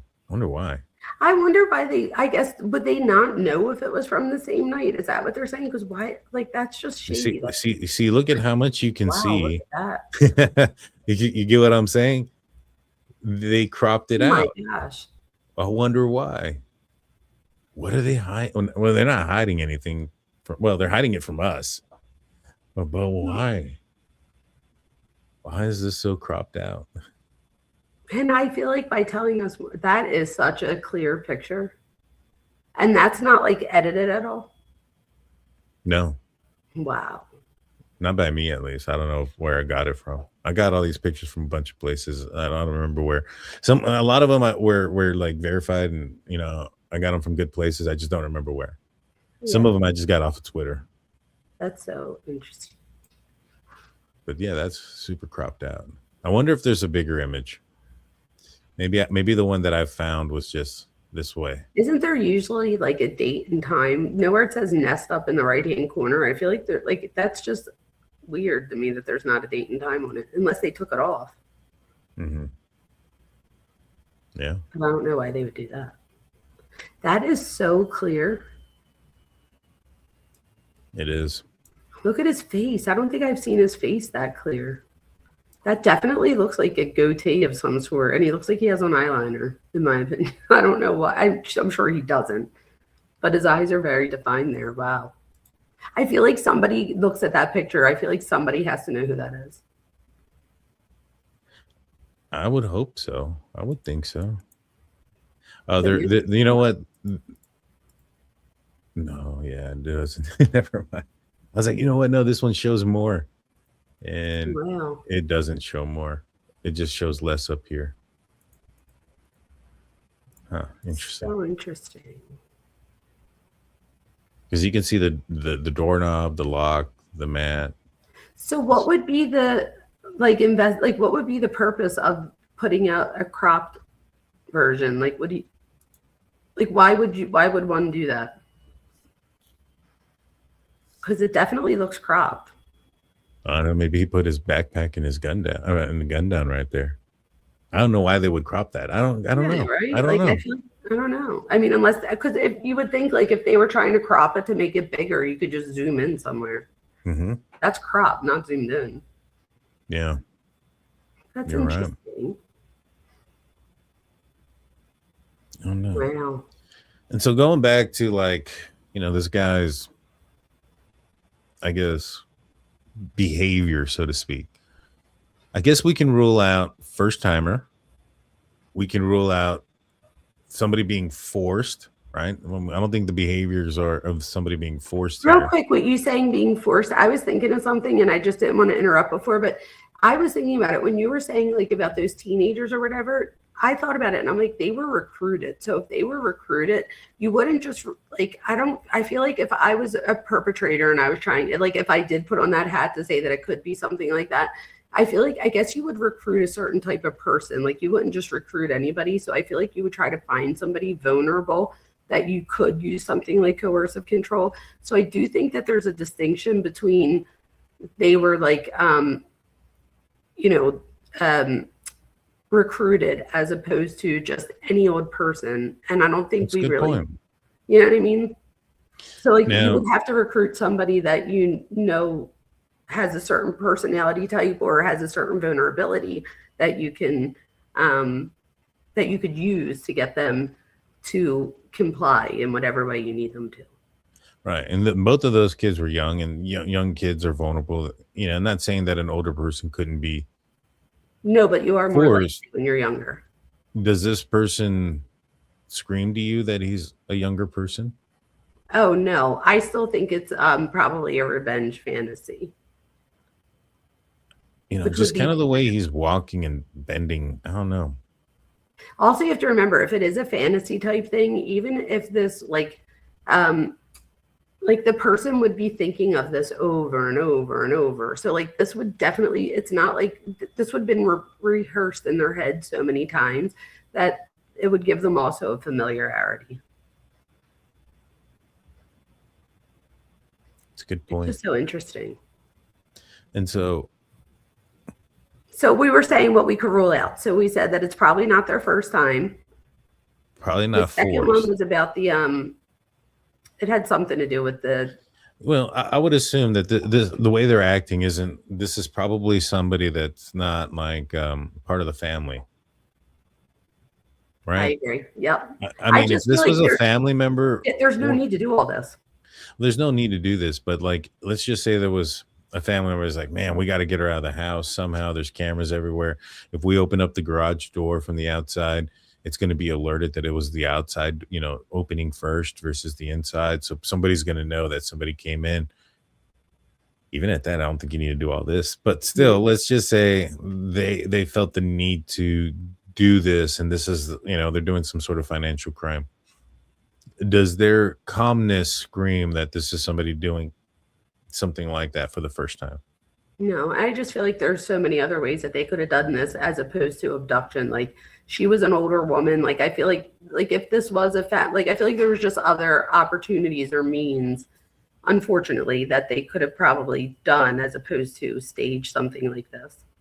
Could somebody have taken something to keep them calm in a moment like this? So, okay, I did see somebody say about being high or whatever. So this is my thing. When you're on a downer, you're less likely to do the behavior. So then you would assume then somebody might be on an upper, but he doesn't look like he's on an upper here. That's literally, in my opinion, is probably, it's just a personality characteristic. He's just not as anxious as somebody else because either, it's part of his personality type. He doesn't have that same, maybe he's, has a smaller amygdala. Now we're getting into like brain science and stuff, but there's many reasons. It could just be that he's done this many of times and has never gotten caught. Think of Brian Koberger, right? Over time, remember, even the friend, like, he got the mom to find out when she was going to go visit so that he could break into the house because he knew they wouldn't be home. So, like, he got comfortable. And the dad that said that he was looking at the mom, like, eventually he got so comfortable that it was like eerie to people. So I just feel like if somebody does this over and over, you become habituated to, that anxiety. So to me, this just looks like somebody who has either, has done this before or has fantasized. I feel like this person has done this before. There was something that was said. I can't remember the exact words from the Pima County Sheriff's Department, and it was something to the effect like they believe this was targeted, but that others could also be in danger. I can't remember exactly what it was said, but that's kind of the take that I took from it, was that it was targeted, but that I don't know. I can't remember what it was exactly. I did a video on it, but to me, it kind of felt like all right, that they think there's a possibility this could be a serial offender. 100%. That's what that says to me. If that's what happened, that's 100% how I would interpret that. Right, and maybe perhaps if he's targeted, like let's just say this is a guy who maybe he's had escalation, but his escalation is a little bit further on than we think. Maybe his escalation has been like easier targets, and I don't want to say that in a bad way, but like maybe somebody's not have any cameras, somebody not in a wealthy neighborhood, somebody more rural, somebody that he could get get away with, like even like a family member or a neighbor that you could be like, oh, I thought I heard this, or like something where you could get out of it if you do get caught. So I totally agree with that. And plus the backpack, like that bothers me. Like, what does he have in it? This isn't a burglary. You know what I mean? No. And when I say I think he's done this before, I don't necessarily mean like abduct somebody, but I feel like he's broken into places before. So when I say I feel like he's done this before, that's what I mean. Like, do you think he's abducted people before? Like, I feel like, I don't know if I'd feel comfortable saying that, but I do feel like he's probably broken into places before. I think he's committed fantasy type crimes, whether that's breaking in and peeping on people from inside, maybe even assaulting people, and just gotten away with it, And this could just be like an escalation. And he's gone higher and higher. I mean, he may have hurt people before. I mean, here's the thing. If there's no cameras, right, and he goes into a place and just takes somebody in the middle of the night, leaves everything behind, I mean, not everybody's going to run to this conclusion that they were abducted. The initial thought process is this guy probably or gal wandered off, and that becomes like dangerous if he's that good. Where right now, I mean, Pima County Sheriff's Department haven't been able to find him. The FBI have been all over it. And when you listen to what Kash Patel says about Pima County Sheriff's Office, it doesn't scream confidence. He's throwing them under the bus, saying, they screwed up the investigation. They did this, they did that. That's not somebody that thinks they're going to solve this case anytime soon. That's somebody that is creating a scapegoat because he knows they ain't going to solve this case anytime soon. That's a concern. Right now, there's been a question mark whether or not Savannah Guthrie's hired PIs or stuff. I know there was a report that came out that she spent like $500,000. Some people are saying that's not true. I don't know if it is or not. But if there's a PI team that's investigating this as well, with the help of the Guthrie family, they haven't solved this either. So whoever did this is at least done something. Smart enough that he's gotten away with it this far. Exactly. I agree with that. And then you look at some of the things that law enforcement have done. They go and search Carlos and they search Daly's vehicles. Two very different vehicles, although they're both shaped somewhat square, but two different enough vehicles where, the cameras that are facing the street from residential houses, right? What are they going to capture? They're going to capture the side of the vehicles that are passing by on the street, most likely. I mean, that's most likely the view you're going to get. Carlos's truck had a big insignia on the side of it, and no windows. Daly had a Range Rover where my Range Rover, I'd have to go look at his, but mine had some pretty big windows on the side that were dark, and it looked like half of it was black and half of it was white. And so I don't think if you're looking at a camera of a side profile that you're going to be able to confuse those two. And I struggle that, you're going to get get a warrant to search that van like that. If all with that insignia on the side of it. So I don't think they have a picture of the vehicle is what I'm trying to say. No, I don't either. Do you think that this guy, because I keep thinking about when you said about how they said that they think this was targeted, but that other people could be in danger. Do you think he's done this again since, or do you think he's like laying low? I don't know. I wonder if like somebody gets not spooked, but like lays low after this, because I don't know. Or my thing would be though, if it's if it's an escalation, I don't know. There's been serial, like you were talking about BTK and stuff, like there's been some that have gone years in between. So I guess that, I don't know. I don't know what I think about that, but that would be interesting to see, Well, and they have DNA, don't they? They have some DNA of a bunch of stuff. So I don't even know. Here's the thing. Based on what they were saying about the DNA that has gone to a couple of different labs, etc., my biggest worry was always that they don't have anything like a K-bar knife that was left behind, a K-bar knife sheath that was left behind by the perpetrator, and they have DNA on it that they know belongs to the perp. What I think is that they swabbed a bunch of different places, and they have unknown DNA in some places. Now, does that mean that it belonged to the perpetrator? Maybe, maybe not. Miss Guthrie got into an Uber. How many people were in that Uber before her? You get what I'm saying? Like, how many people's DNA does she have on her person that she's transferred back and forth? And so there could be the fact that it sounds like all the DNA samples they have is like a huge mixture means that they don't have anything, that single source that they can point that person was in the house. And so what they're doing is that they're hoping that one of these DNA mixtures, that they're going to eventually find a profile, and that guy's not going to have an answer. And when they look at his alibi, he's not going to have one. But the longer this takes, that's going to be harder to prove. Because let's just say you come up with a name in a couple of years, and that name is in a different town, right? Oh man, that looks promising, right? But now you can't go and look at the cameras to see if he left, because those things have been recorded over. There's so many things now. I mean, somebody could easily bring up like that one dude who was arrested for murder because his DNA was under the fingernails of a victim, and it ended up being because the same paramedic treated him as the person that treated the dead person earlier the day. Oh my gosh. Yeah, some of that nature. So it was crazy. But in the Brian Koberger case, they found him fast enough that they still had surveillance. They did preservation orders in some places, and he did his crime close enough that they were able to do those preservation orders in those cities. Hmm. If Brian Koberger committed that crime hours away, they may not have done a preservation order in Pullman. You get what I'm saying? And so, based on those things, I don't think they have a lot. No, I don't either. And that's a real, misfortune. And that screams also experience. I mean, also 100%.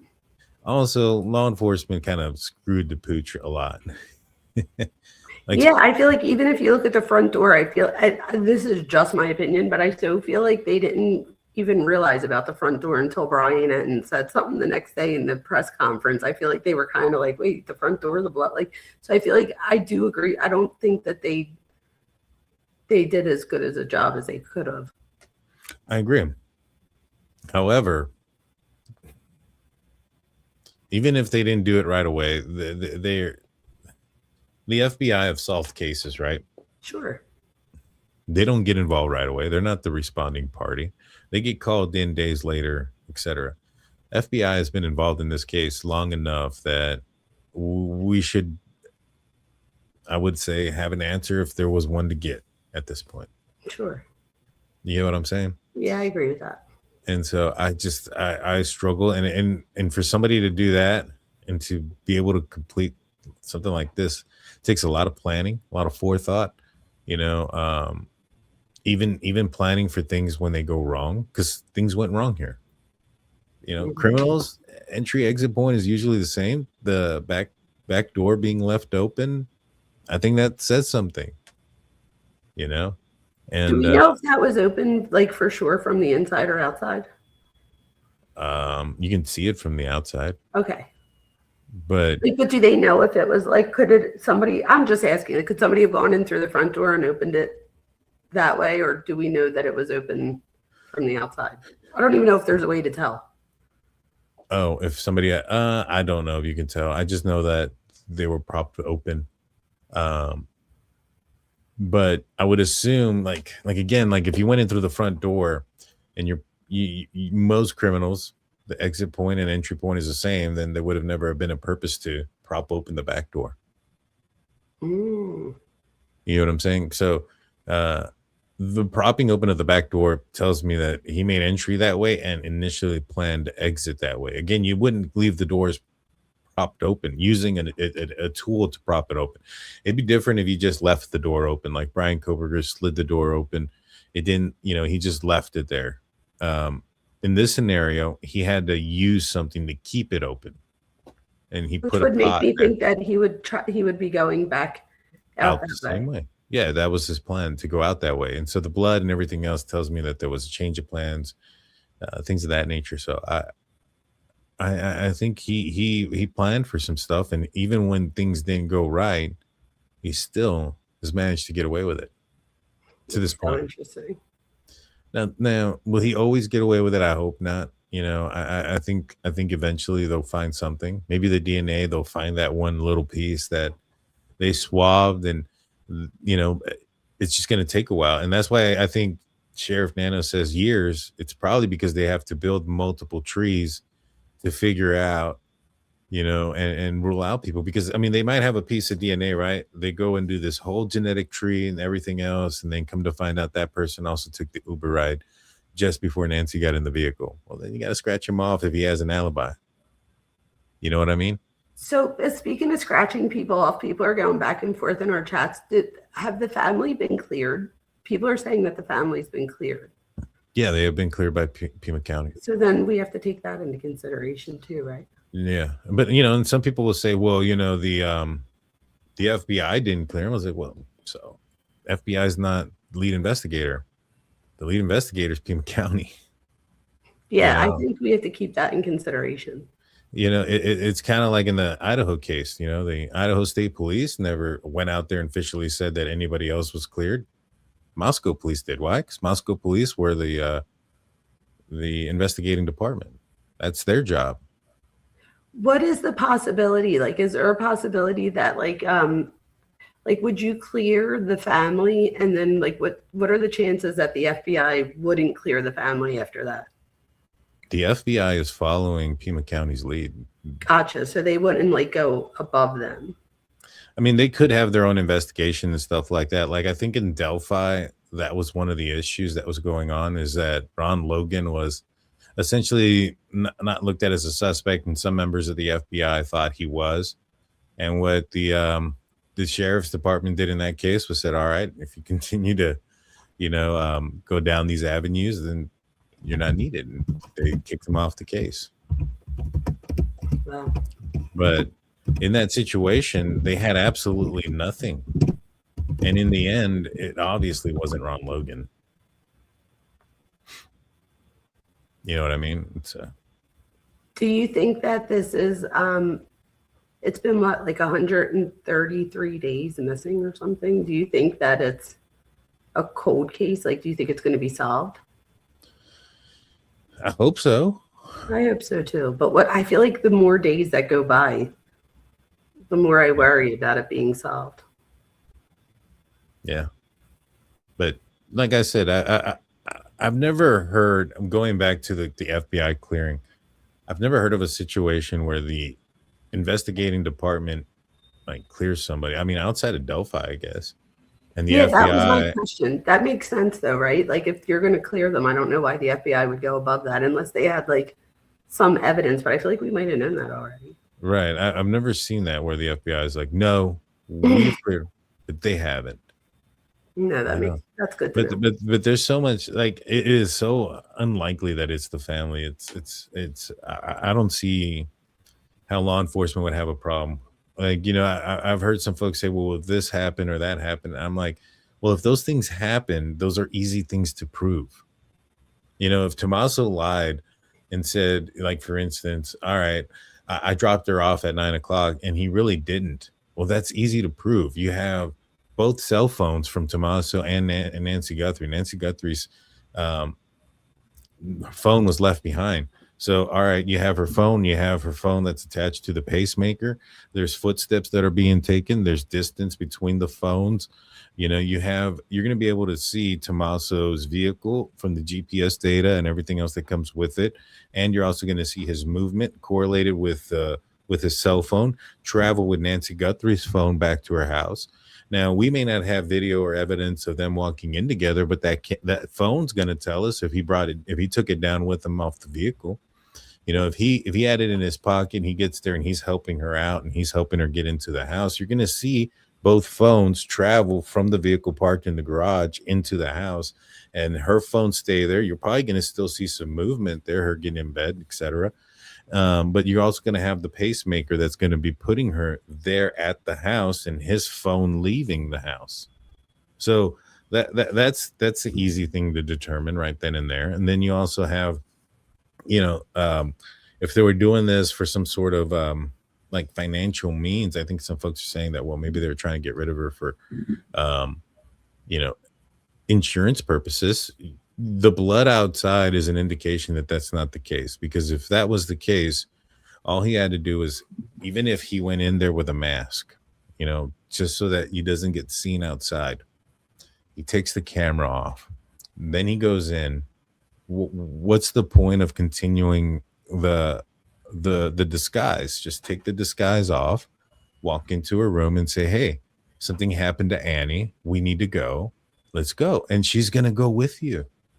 You're not going to have to fight her. You're not going to have the blood. You're not going to have any of those situations.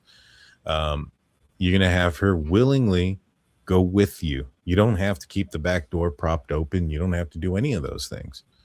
And then you get in the car, you take her wherever it is you're going to take her, and you go from there.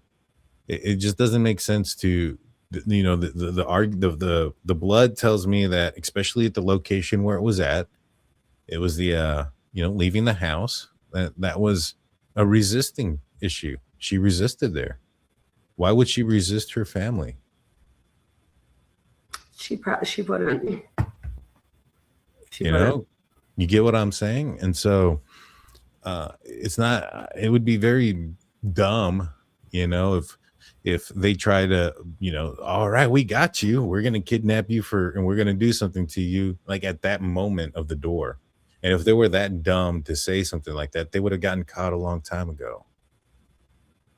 Yeah. You get what I'm saying? I don't get the scenario that happens there. Now, some people are saying, well, maybe they hired somebody. Well, they took their phones and they took a lot of things and their financial records. You know how one of the ways Rex Heuermann got nailed was they took his financial records and they found where he purchased the burner phones that he utilized to torture his victims' family members when he would call them and say things about their family, about the loved one that he killed.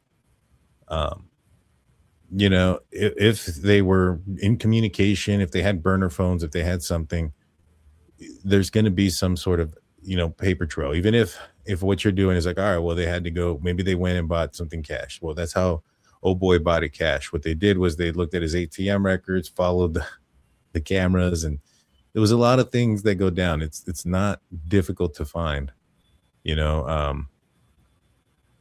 there's something like that. And I just think there's a lot of other avenues that are a lot easier to do if it's the family. You get what I'm saying? I totally agree with that. I feel like you would have known already. There would have been something, like you said, there would have been something digital. Right. And I don't think you would have cleared them if Pima County really thought that they had something.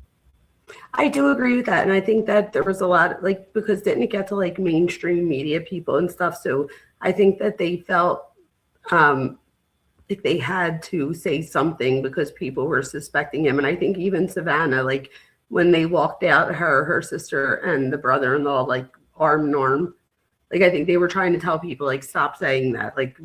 We don't think that it's somebody in the family. And again, so this one comes up like, why impound her vehicle for 40 days, take night pictures, revisit? Because you can suspect somebody, but when you do those things and the outcome comes out that they didn't do anything, you clear them. That's how you clear them. I'm glad that they did those things. But now that they've been cleared, what does that tell us about those things? We can't just look at the problem and not the answer, or the question and not the answer. We look at the question. They impounded their vehicle for 40 days and took pictures of their house and they did all these things. Okay. What was the result? The result matters, in my opinion. And I'm assuming the result was that they found nothing that leads them to believe that this is the guy. You get what I'm saying? Yeah. Like, that's like saying, all right, if they brought me in for DNA testing on a crime, and then somebody's saying, hey, well, based off the DNA, we were able to clear Daniel. But yet you still want to argue that they brought me in for DNA testing and not argue the fact or not look at the answer of the DNA test, which was that I was cleared because it wasn't, the DNA didn't match. Does that make sense? Yeah, if anything, like you're saying, it would make it, if anything, it would make, for me, even validate more that you're not involved because, or that I would think that Exactly. they did a good job because they're investigating that. So you would hope that they would get that so that they could either rule out or rule something in. Exactly. That's, they passed the test. It's like if I pulled somebody over and they smelled like alcohol. And I asked them, why do you smell like alcohol? Oh, my friend got drunk. I'm the DD and they spilled the beer on me, but I haven't been drinking. And I go, you know what? I'm going to pull you out and I'm going to do the standardized field sobriety test. They passed them. They passed them all. I do a breathalyzer just to check. Zeros. Am I still supposed to arrest them because my initial thought they were drunk and they smelled like it? No, not at all. You get what I'm saying? I totally agree. I think that for me, at least, I don't think the family, I never really thought that it was, but I think, like you said, and the FBI it's not like they're coming out saying, so and if there is, I don't know that we know this to be 100% true, but if there is friction between Pima County and the FBI, you would think that the FBI is like, maybe not double checking. I don't know if that's the right word, but I'm sure that if they had any evidence that it might have been someone in the family, that they would have said something. So I do agree that they probably, are on that same page. The other thing is too, if they had a suspect, even if it was the family, if they had a suspect, I don't think Kash Patel's going out there saying, if we don't solve this, it's because of Sheriff Nanos. You know what I'm saying? The behavior that they've had as far as Kash Patel using the Pima County Sheriff's Department as a scapegoat as to why they haven't solved this case doesn't spell confidence that they have a person of interest in mind. At all. And so, some people are saying the FBI hasn't cleared them. Has the FBI named them suspects? Has the FBI named them persons of interest? And based on their behavior of what they've said, do you think they've have anybody at this point who's a person of interest? No, and that sucks. It does. I think for me, that's like one of the hardest things for the family in this situation, because this is what we would call like an ambiguous loss. So the person's like physically absent, but psychologically they're still present because there isn't that closure. So there's like no certainty yet, no clear ending to the story. So, I mean, that makes it suck 10 times worse, in my opinion, because now it's like Savannah even said, they don't expect that she's still alive, but you still don't know because you don't know where she is. So there's just no closure at all. And like I said, so they're physically not there, but psychologically they kind of are because you have no closure. Yeah. So that sucks. It does. I feel so bad for the family. And then even more so, for like those that are being accused. Again, I don't know. And I'm not going to, tell anybody, oh, you're a bad person for thinking that or whatever the case. I mean, police were investigating them. I just, and from what I know from law enforcement investigations and what I know as far as based on the evidence and the cooperation that they've had, what you should have found. I struggle to believe that they would have been able to. It'd be different if they lawyered up and they were uncooperative. They didn't turn over their phone. They didn't give up their car. You know what I'm saying? Then I'd be like, you know what? Their behavior plus some of these other things that are going on match the evidence. Then at that point, I might be more a little bit open to the possibility that the family might have something to do with it. But that hasn't happened yet. And I'm not the type of person to blame somebody without evidence. I agree. Let's see. And so, last couple of things I want to ask you. If this is a, well, let me put it this way. If this was a offender like BTK, Zodiac, Brian Koberger, would their actions of the way they approach, would that fit, in your opinion? Does that fit a little bit more so than some of the other options that we spoke about? Maybe the experience as far as a perpetrator, but would a narcissist, a psychopath, even if this is their first time approaching, could this behavior fit that type of person? Okay, so I would say, I guess what you're saying is, could this be like a serial offender in this way? Well, well, let's just say, could Brian Koberger, we assume that Brian Koberger, he was one and done. That was his first one. He may have planned others. He may have intended to do others, after the fact, but actually going into a house and taking the life of somebody, that was his first time. It seems like, based on the fact that he left little to no evidence behind in that case as well, outside of the knife sheath, that's what really did him in. If he hadn't left it behind, I think law enforcement would have been in trouble in that case. And so knowing that, and that being possibly his first time, and how much of a sociopath and psychopath he was, do you think like his movement and behavior would have been more similar to this, even though it was his first time, somebody controlled, somebody maybe appear to be calm? Or do you think he still would have shown some of those like nervous tics, movements, and things of that nature? So this is what I would say. Although it looks like his behavior suggests planning alone doesn't tell us whether it was a first offense or if this was, somebody that would do this repeated. Although I do think that this is probably something that has either been really planned or done before.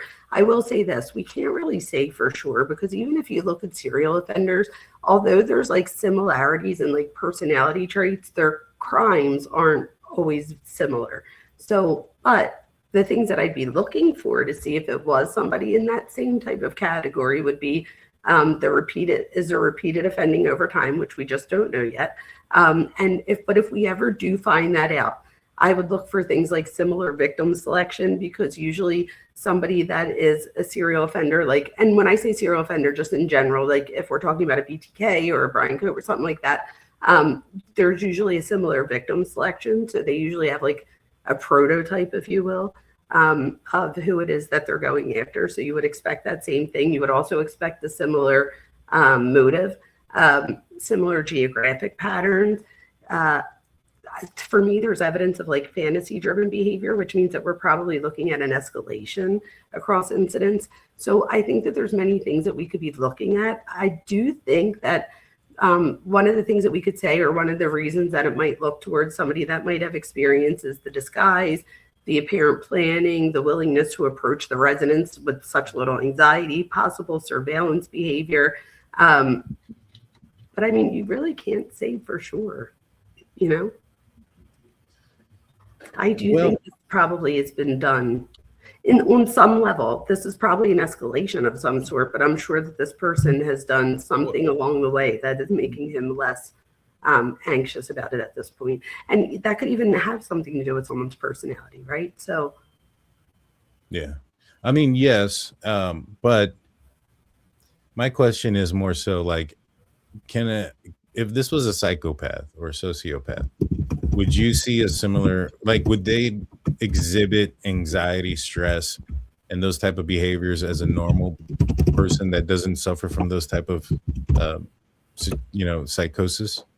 Oh, so they would have a different pattern of behavior, if you will, and even the things that they would feel. So what stands out to me isn't whether this offender is a psychopath. What stands out is the apparent willingness to place their own objective above other human safety and well-being. So that's the part that catches my attention. A psychopath is absolutely one of the possible explanation for this behavior, but it's also this callous behaviors. All right, let me say that again. Psychopathy is one of the possible explanations of callous behavior, but callous behavior is not proof of psychopathy. So I think we really need to, again,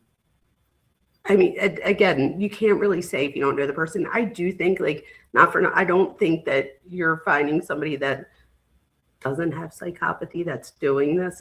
And you also have to remember, when it comes to emotions, somebody that is a psychopath, they don't feel remorse and guilt like you and I do, so they're less likely to like tell them themselves and things because they can rationalize it. If you think about even BTK, he got away with it for decades because he didn't feel the need to tell anybody about it. He was able to keep that fantasy driven, and he was able to keep that why would you tell somebody, then you'll get caught. So well, he did. He told the media. Right, but I meant like in his life that could have caught him. That's because, in my opinion, he was just he was arrogant. And well, here's the thing. I don't know if you know this, but Jennifer Coffindaffer, she mentioned that the ransom notes that went out in this case would be to the arrogant. media actually started the day after the disappearance. So TMZ got theirs 3 days after, but the local news media got theirs now the next day and the day after. That wasn't enough. He then sent it to TMZ after the fact. And then, so if you take it from that perspective, and so, because me, I thought, you know what, they had 3 days, they could have found some information, they could have found some evidence or whatever, right? Like, not evidence, but like pictures of the house or whatever it is that they used in the ransom letters or emails or whatever it was, that would have made law enforcement and Savannah Guthrie believe that they were authentic to a certain extent, right? Because that's what TMZ said, and that's what Savannah Guthrie said, is that they thought that the first 2 emails, that those were legit from the abductor. And so I had questioned, why wait 3 days? Apparently they didn't. They went right away. It was the next day that they reached out. Those places didn't even announce it. They didn't say that they got it. They didn't do anything. And then it goes to TMZ. TMZ doesn't say everything that's in the email, just that they got it and that there's this and there's that, right? They talk briefly about it, but it's not something that's like it's not like a lot of stuff. So it's just a few things. They don't air it out. And then when they don't air it out, they don't talk about it anymore. Now, some people say that, well, that's because Savannah said there was, they wanted proof of life and maybe didn't have it. Yeah, but Savannah's paid a lot of money for a lot of different things. And they've also put up a lot of money for a reward here for information.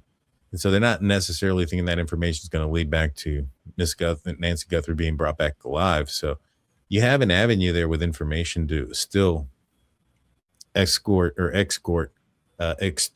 money out of the Guthrie family. So to me, I just reaching out to the media, BTK reached out to the media, Zodiac reached out to the media. Those were things that were kind of like arrogant. And by the way, BTK's first one that he did, he spent several hours in that home. And he forced the children to watch their parents, lose their life. And then he took photos, and then he even did some pretty crazy things to himself before leaving the scene. And so 41 minutes by himself in there, this perpetrator, I don't know. So all of that is great points.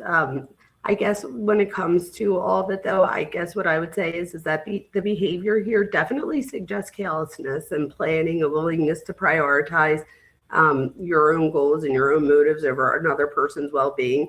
This is all things that you would see with psychopathy and narcissism and stuff like that. But the thing is that it could also be, that could be one of the explanations, but it could also be something that is revenge motivated, obsessive type offender, a coercive controller, financially motivated criminal. So I do think that individuals, that this person probably will fit that description of psychopathy, but we can't say that they definitely will, because there are other explanations, and I wouldn't want to just pinpoint or push this person. Like, I don't feel as comfortable with that yet, because I don't know enough about this offender as I do about saying that about Brian Koberger. We know, and I've looked at his whole past history, it's, from his song to his Tappa Talks, all those things, which just gives me a better understanding of who he is, which makes me more comfortable saying that. With this person, we just don't know yet. I can surmise that we're probably going to see that, but I can't say for sure because we just don't know. Mm-hmm. Yeah, no, we definitely don't. Hopefully we find out something soon. I hope.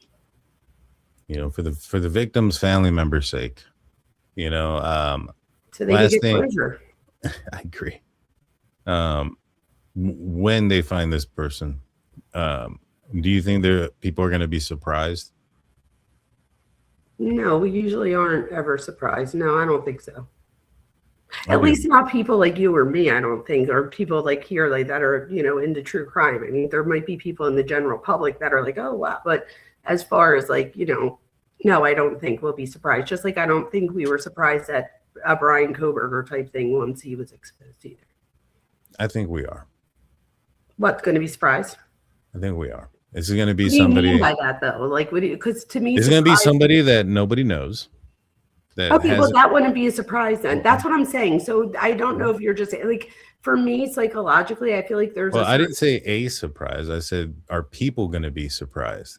I think people are going to be surprised. Oh, you mean like the people in that person's life that they didn't realize it was him? In general, like, and people watching. And yeah, stuff. That I thought you meant more like, are we going to be like, oh my God, I think people are. I was hearing it wrong, but could the people in their life absolutely look at Brian Koberger, his family, like.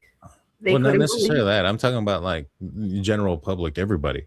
And the reason why I'm saying that is I think that we're going to be surprised that this is going to be somebody that most people didn't expect. BTK, like somebody who's like, because with BTK, you guys, you have to remember, and this is true of a lot of people with psychopathy, they'll pick certain fields and stuff like that. Like if you look at BTK, he was a bodyguard at the church, and he was a big member of his church. Like, is that what you mean? Like everything behind him, you would be like, oh, it's not that guy. And then here you're like, oh, wow. Is that what you mean by surprised? I think we're going to find out this guy's fairly intelligent. I think we're going to find out that this guy is he's probably a loner, but he's probably got or has had a career, a profession, and I think that this guy's probably going to surprise some people. People in his life, the Guthrie family, they're going to be like, we don't know who this is. I think I was reading. I think I was taking you the complete opposite. I thought you meant surprised, like we know who this is. I agree with you. No, I agree with you in the other way. I was interpreting what you were saying the opposite way. Yeah, I agree with that. Yeah, so I think there's going to be a lot of surprises when it comes to this. Not one that, to me, I'm not going to be surprised to the extent of like the information that comes out that this is going to be somebody of intelligence. I wouldn't be surprised if this guy is like some sort of tech guy, something of that nature. And we'll find out. We'll find out once this guy does get caught. Even somebody who has like some form of, not necessarily law enforcement background, but like how BTK was a bodyguard, or like BK was in not the ROTC, whatever that program was. But so maybe somebody that is interested in this type of thing, that wouldn't surprise me. There's going to be a lot of surprises. I agree. I am curious to see who this person is in the end, and so that we could then, because the whole point of this for me is once we find the offender, we then put all of their, for me at least, their behaviors and their characteristics in my thought process, so that in the next time you could use all of those things as experiences and information to make better predictions going forward, and to try to stop some of these things if you see them in your real life. Yeah. Steve comes in saying he wasn't rushed while in front of the camera. That's true. I doubt he ever felt rushed while at the residence, as we have no evidence of mistakes. The only mistake evidence I think we have is the fact that maybe he underestimated her mobility, had to change plans to get her outside of the front. But I think that with that kind of scream like experience, because there was a change of plans. He went from going out to the back, out the front. There was, an incident that occurred that created the injury. And in my opinion, when you have those things, there's nothing that caught him from that. So he was able to adapt and change in those and think of maybe perhaps the front doorbell camera's still there, or the flowers maybe not be enough if he has to move his car. He didn't make the stupid mistake. So now will we find other mistakes he made? Yeah, there's no such thing as a perfect crime. Like Brian Koberger, he made a lot of mistakes. He took his own vehicle, he turned his phone on, but those weren't the things that caught him. It was the knife sheath that caught him, right? And so if the knife sheath wasn't there, he still would have taken his own car, still would have turned his phone on and all these other things, and he may have never gotten caught. Right, which says to me that I'm so glad you just said that. So I guess, because that's sparking something else in my head. I guess you can say, I keep saying, I feel like this person has experience, but at the same time, this person could also have just been very prepared, and they're not the same thing. So with Brian Koberger, I think you could say, he's experienced in that sense, and that he's broken into people's homes, things like that. But at the same time, he was also prepared. So he thought about the car. He thought about all these other things, even though he messed up and he wasn't smarter than everybody else, but he thought he was. So his perception was that that he thought of everything.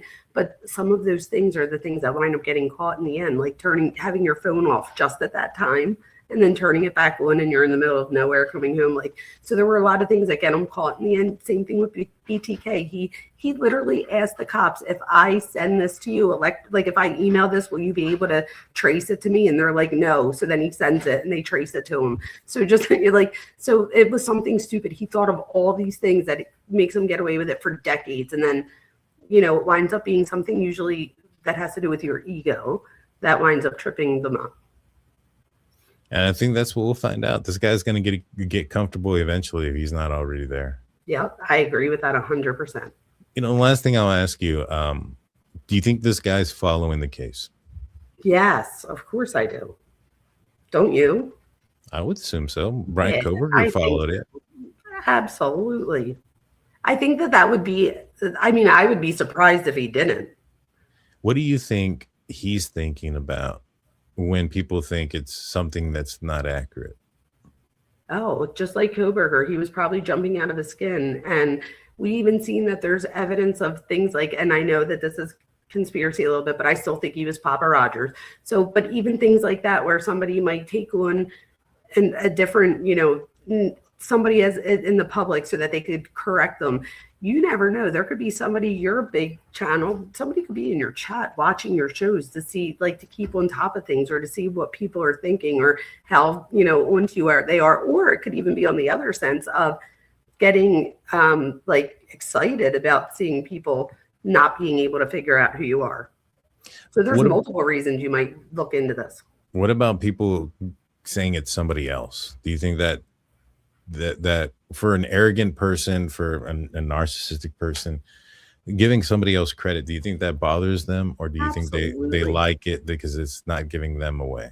So for me, I think, I'm sure it's a bit of both, right? In a sense, it's like, okay, you're not on to me, so I feel like I am smarter than you type thing. I am the smartest person in the room.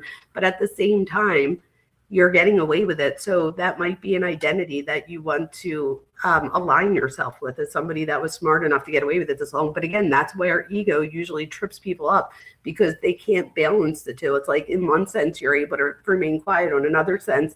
So that might be some of the things that I would do to try to, if strategically, maybe if you were onto somebody, trying to put things out there that would go against something like that, to see if they would say something. But you would have to have a suspect to do that. But absolutely, I think that would bother somebody, especially if they haven't been caught yet, because I would assume that if you're a criminal, you'd want to be a good one. And to them, I'm not saying there's a good criminal, so I don't want anybody to misinterpret what I meant. I mean, in that person's head, like, I haven't gotten caught, so I'm obviously good at this, or I'm smarter than you are because the FBI is on this case and they haven't even figured out who I am, type thing. Very true. I think that they would want to correct it, wouldn't you? I don't know if they would want to correct it, but I think that Like, it to them, probably in their own- irritates them. Like, it would bother them. I Yeah. think it bothers them more than anything else. And I think maybe that has to do with why the ransom notes went out to a certain extent, to correct the narrative that this wasn't, this was a kid that, somebody went in the house and took her. Maybe it wasn't so much for ransom, but it wasn't, family members. It wasn't, some random idiot. This is. And we're also not sure that he meant like that. Like, if something, like, we're not sure that something didn't go wrong, right? Like, so he could have had one plan and then something else occurs. And if anything, that would probably make him feel even more powerful that something unexpected occurred and he still didn't get caught, type thing. And again, that doesn't mean he's not going to get caught. But in his head, like you were saying, I would expect this person to become more confident or comfortable in that. And then hopefully they'll trip up. We need to know where she is so that they could put, so that they could start getting some closure for this family. Yeah. Do you think, and this is, again, the last one. Well, you're fine. This person seems like, in my opinion, to commit a crime like this, and there's an aspect of control here. I would assume that would probably entail that he is still, like, not necessarily in possession, but in possession of, like, Nancy and stuff. Like for instance, a lot of people thought that Brian Koberger threw the knife in the river, and I was like, man, I don't think he'd lose control like that over the murder weapon. I think he buried it. Do you think he's done something like that, like with Nancy, or do you think he would dispose of her in a place where he can't get back to?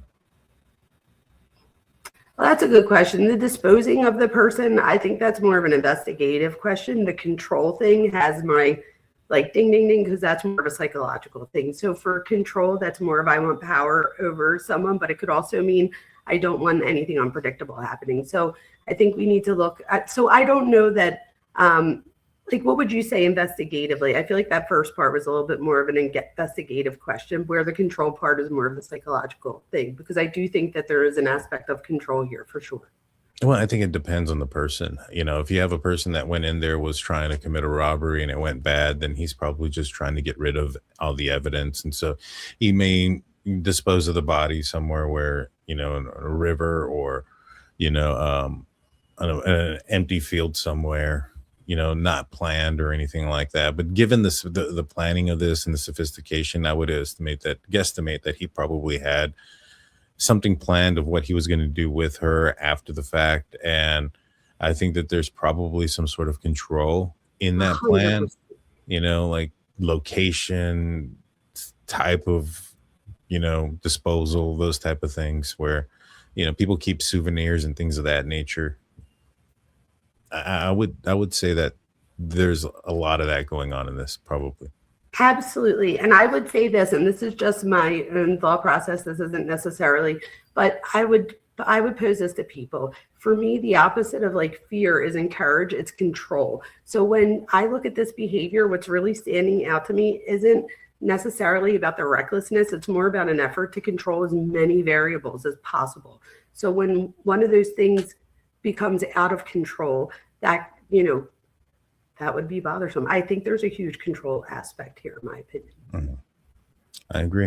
And I'm going to answer this one. Katie Girls says, do you mean that he meant to keep her alive and it was accidental? I mean, not necessarily that. I mean, he could have. The plan could have been to keep her alive for a little bit, even if it was like, a ransom gone wrong, kidnapping gone wrong for ransom, and she passes away. If that's the case, then or that single person is probably going to dispose of the body and the evidence as quickly and as abruptly as possible. I would add to that too, when it comes to control, like, you would probably want to hold on to her, not, have her pass, type thing, especially at first, because if this was something like a revenge fantasy type thing, by having her alive, if, and this is just if, but like if their goal was to hurt Savannah, and again, I don't think Savannah knows who this person is. I think this person might know who she is, but I don't think it's the opposite. That would give you the most control, right? Like I still have what's precious to you. And so in other words, if he just went in, and I think if he had planned to kill her, he would have had a different plan. Like, I don't know why you would then take her and all the other things. So I don't know that that part was planned. Again, that's more of an investigative thing. What do you think about that? Do you think he planned to go in there and kill her? Or do you think we just really can't, we really just don't know yet? No, I don't think he planned to take her alive there. I think he planned to take her from there. You know what I mean? The only thing that would probably make me think that maybe that's wrong is if something seriously went wrong and like she scratched him or something, and now he felt the need to remove her from the place. That's interesting. Yeah. Steve asks, do you think he kept trophies, pictures, etc.? Well, he kept her. You know, is that you couldn't have said that any better, right? Yeah. And he's keeping the secret now of who he is and where she's at and all those other things, which also puts him back at control. Yeah. And I think that with that being said, he probably did keep some stuff like closer. It's just crazy. Crazy. They can't help themselves. No, they can't. Let's see. Hopefully that's what gets him caught, though, is his ego. Why would he need to go near the front door and all that if he entered the rear doorway? That's the thing I've been saying, you know. And my point has been that I've always felt like his approach seemed theatrical. You know, his approach to the doorway, you know, looking down, the way he was stepping, the way he was walking. It was almost like I don't know, it just seemed weird to me. And so if his approach was one that was theatrical, I feel like he wanted to be seen. Now, why does he want to be seen? Maybe perhaps he doesn't want people to think that she just wandered off. I don't think he intended on the blood situation. Sorry about that, guys. I don't think he intended that the injury to happen, you know, out the front door. And so I think that maybe perhaps there was a possibility that people may have thought that she just wandered off, and he wanted people to know that that wasn't the case. Maybe that's also why he did the whole ransom note thing, is that he wanted to be why he took the ring camera, right? Because he might have thought that if they didn't have the ring camera, they might not have seen the whole incident, or not ring, but the Nest camera. Well, yes, but I think that I don't think he was intending on taking the Nest camera at first. I think he was intending on leaving it. That's why he's putting the flowers on top of it. You know what I mean? Weird that he did that too. Yeah, I mean, even if he was just trying to obstruct the view, he was still intending on leaving it there, which is weird. You know what I mean? Now, I think that wasn't the case. I think he was trying to put some flowers there so that way he could, send a message of some sort. Because he had the reef that was right next to the door that he could have used, and he also had a bunch of rocks that he could have used to destroy the camera. And there was some floodlights in the backyard that he had destroyed. So it's not like he was not destroying things. So to that point, I just think that he wanted to come out on camera. Maybe perhaps he wanted Savannah to see him, and that was a way for Savannah to see him. If this goes back to Savannah, mission accomplished. Savannah saw him. Savannah spoke to him on camera. Savannah showed fear. Savannah showed she talked about how fearful she was, you know, and what does that do to a person in like let's just say this is that psychopath, sociopath, and if this person did have their interest was Savannah, and Savannah coming out crying, showing her vulnerability, showing how fearful she was, and then even going out to saying that when she saw the guy in the mask, that she was terrified for how her mother must have felt when she woke up to see that. How do you think that makes the perpetrator feel? In control. And, you know, that would be probably very rewarding, which is so sick if you think about it. Like, how could that be rewarding? But for somebody here, I mean, if that's the goal, is that, you know, instill fear or to get revenge or have a fantasy of some sort, that would all play into his identity. And I mean, most of the time we're going to see that would bring I don't know if joy is the right word, but that would bring satisfaction is probably a better word, in my opinion, to him, not to anybody else. Yeah, I think so. I think so too, and like I said, he got what he wanted. He got her to respond to him by saying, "We're here to play ball. Please reach out to us." He got her to ask him to reach out. I mean, I think when you boil it all down, like, that is all part of him being on that camera. I think that caused it. And so, well, we're over the 2-hour mark. I don't want to keep you too long. What do you have going on the rest of the week, Dr. Vona? So first, I wanted to say, so I saw somebody say that, like, hearing the typing in the background, I do apologize. I feel like I have to, like, answer people in chat sometimes. So if you did hear that, I apologize for that. My other thing is, I want to do my next live is going to be related to eating disorders. So we were just talking about control. What a lot of people don't know is that eating disorders aren't about the look of somebody. It's a disorder of control. There's not many things that kids or like adolescents and young adults really have. There's not a whole lot they have control over. Eating is one of them. So when you feel out of control, eating disorders are a way to feel in control, even though it's a very out of control behavior. With that being said, I usually pick a psychology topic and I tie it to a case that's going on. And I'm going to tie it into Mackenzie Shirilla. And we don't know that Mackenzie has an eating disorder. So I'm not saying that she does, but I do think that I have enough evidence to back up why one should be concerned that she did. And it's a way for me to bring in eating disorders and to have a conversation about it with people so that they can understand the risks and how to get help if somebody needs it. How about you? I will probably not be on until Wednesday, guys, unless something really crazy breaks. So Monday, tomorrow night, I'm actually talk about the Pittsburgh Steelers, my favorite team, on a show called the Steelers Hangover on a channel called Steel Curtain Network. It airs out about 9 p.m. Eastern time, 8 p.m. Central, 6 p.m. on the West Coast on Steel Curtain Network. You'll find me there if you want to, listen to my takes on football and things of that nature. I'm with a couple of my buddies. Tuesday night, I might come on live. Jaime, my buddy Jaime. He's a good friend of the show. He's going to be in town. He's actually going to be staying with me. He has to go do some stuff on Wednesday. Awesome. And so he's going to be here. And so if I can talk him into jumping on the live and just kind of sitting next to me, which is going to be weird because it's hard to talk. It's easy to talk to somebody on here because you're looking at them. When you're next to each other, you want to look straight. So it's like, it's so awkward. It's so awkward. You're right. It is. But I'm going to see if I can get him up here and we'll talk about that. But thank you, everybody, for tuning in. Steve says, I'm not easily scared, but if I saw him on my front door, few meter would max out. 100%. 100%. I can't say that. I can't leave without saying that the Eagles are the best. I just sorry. Well, I mean, y'all did have Kenny Pickett for a couple of years there, so. And if you guys, if he's not on tomorrow or Tuesday, come check me out because I might be on. So there you go. Yeah, go check out Dr. Vona with the Minds Behind True Crime with Dr. Vona. And you got it right that time. It's usually a tongue twister for you. That came right out. That was a good one.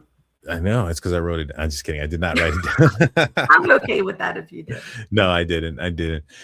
Yeah, no, I might be a little bit dyslexic sometimes, guys. That's why when I work cases and stuff, I work them backwards. It's not even that. I don't want anybody to think that that's what I meant. It's just, it is a tongue twister. The Minds Behind True Crime with Dr. Like I never really said it, but so you're not the only one that gets a tongue twister on that. So I didn't even mean it that way. It is like a little. No, you're all right. It doesn't roll off the tongue very easy all the time. But I want to thank everybody for tuning in. Please like, comment, subscribe, and I'll see you guys no later than Wednesday. But I'm going to try to get something going on Tuesday. Until then, guys, we'll see you then. Peace out, y'all. Thank you, everyone.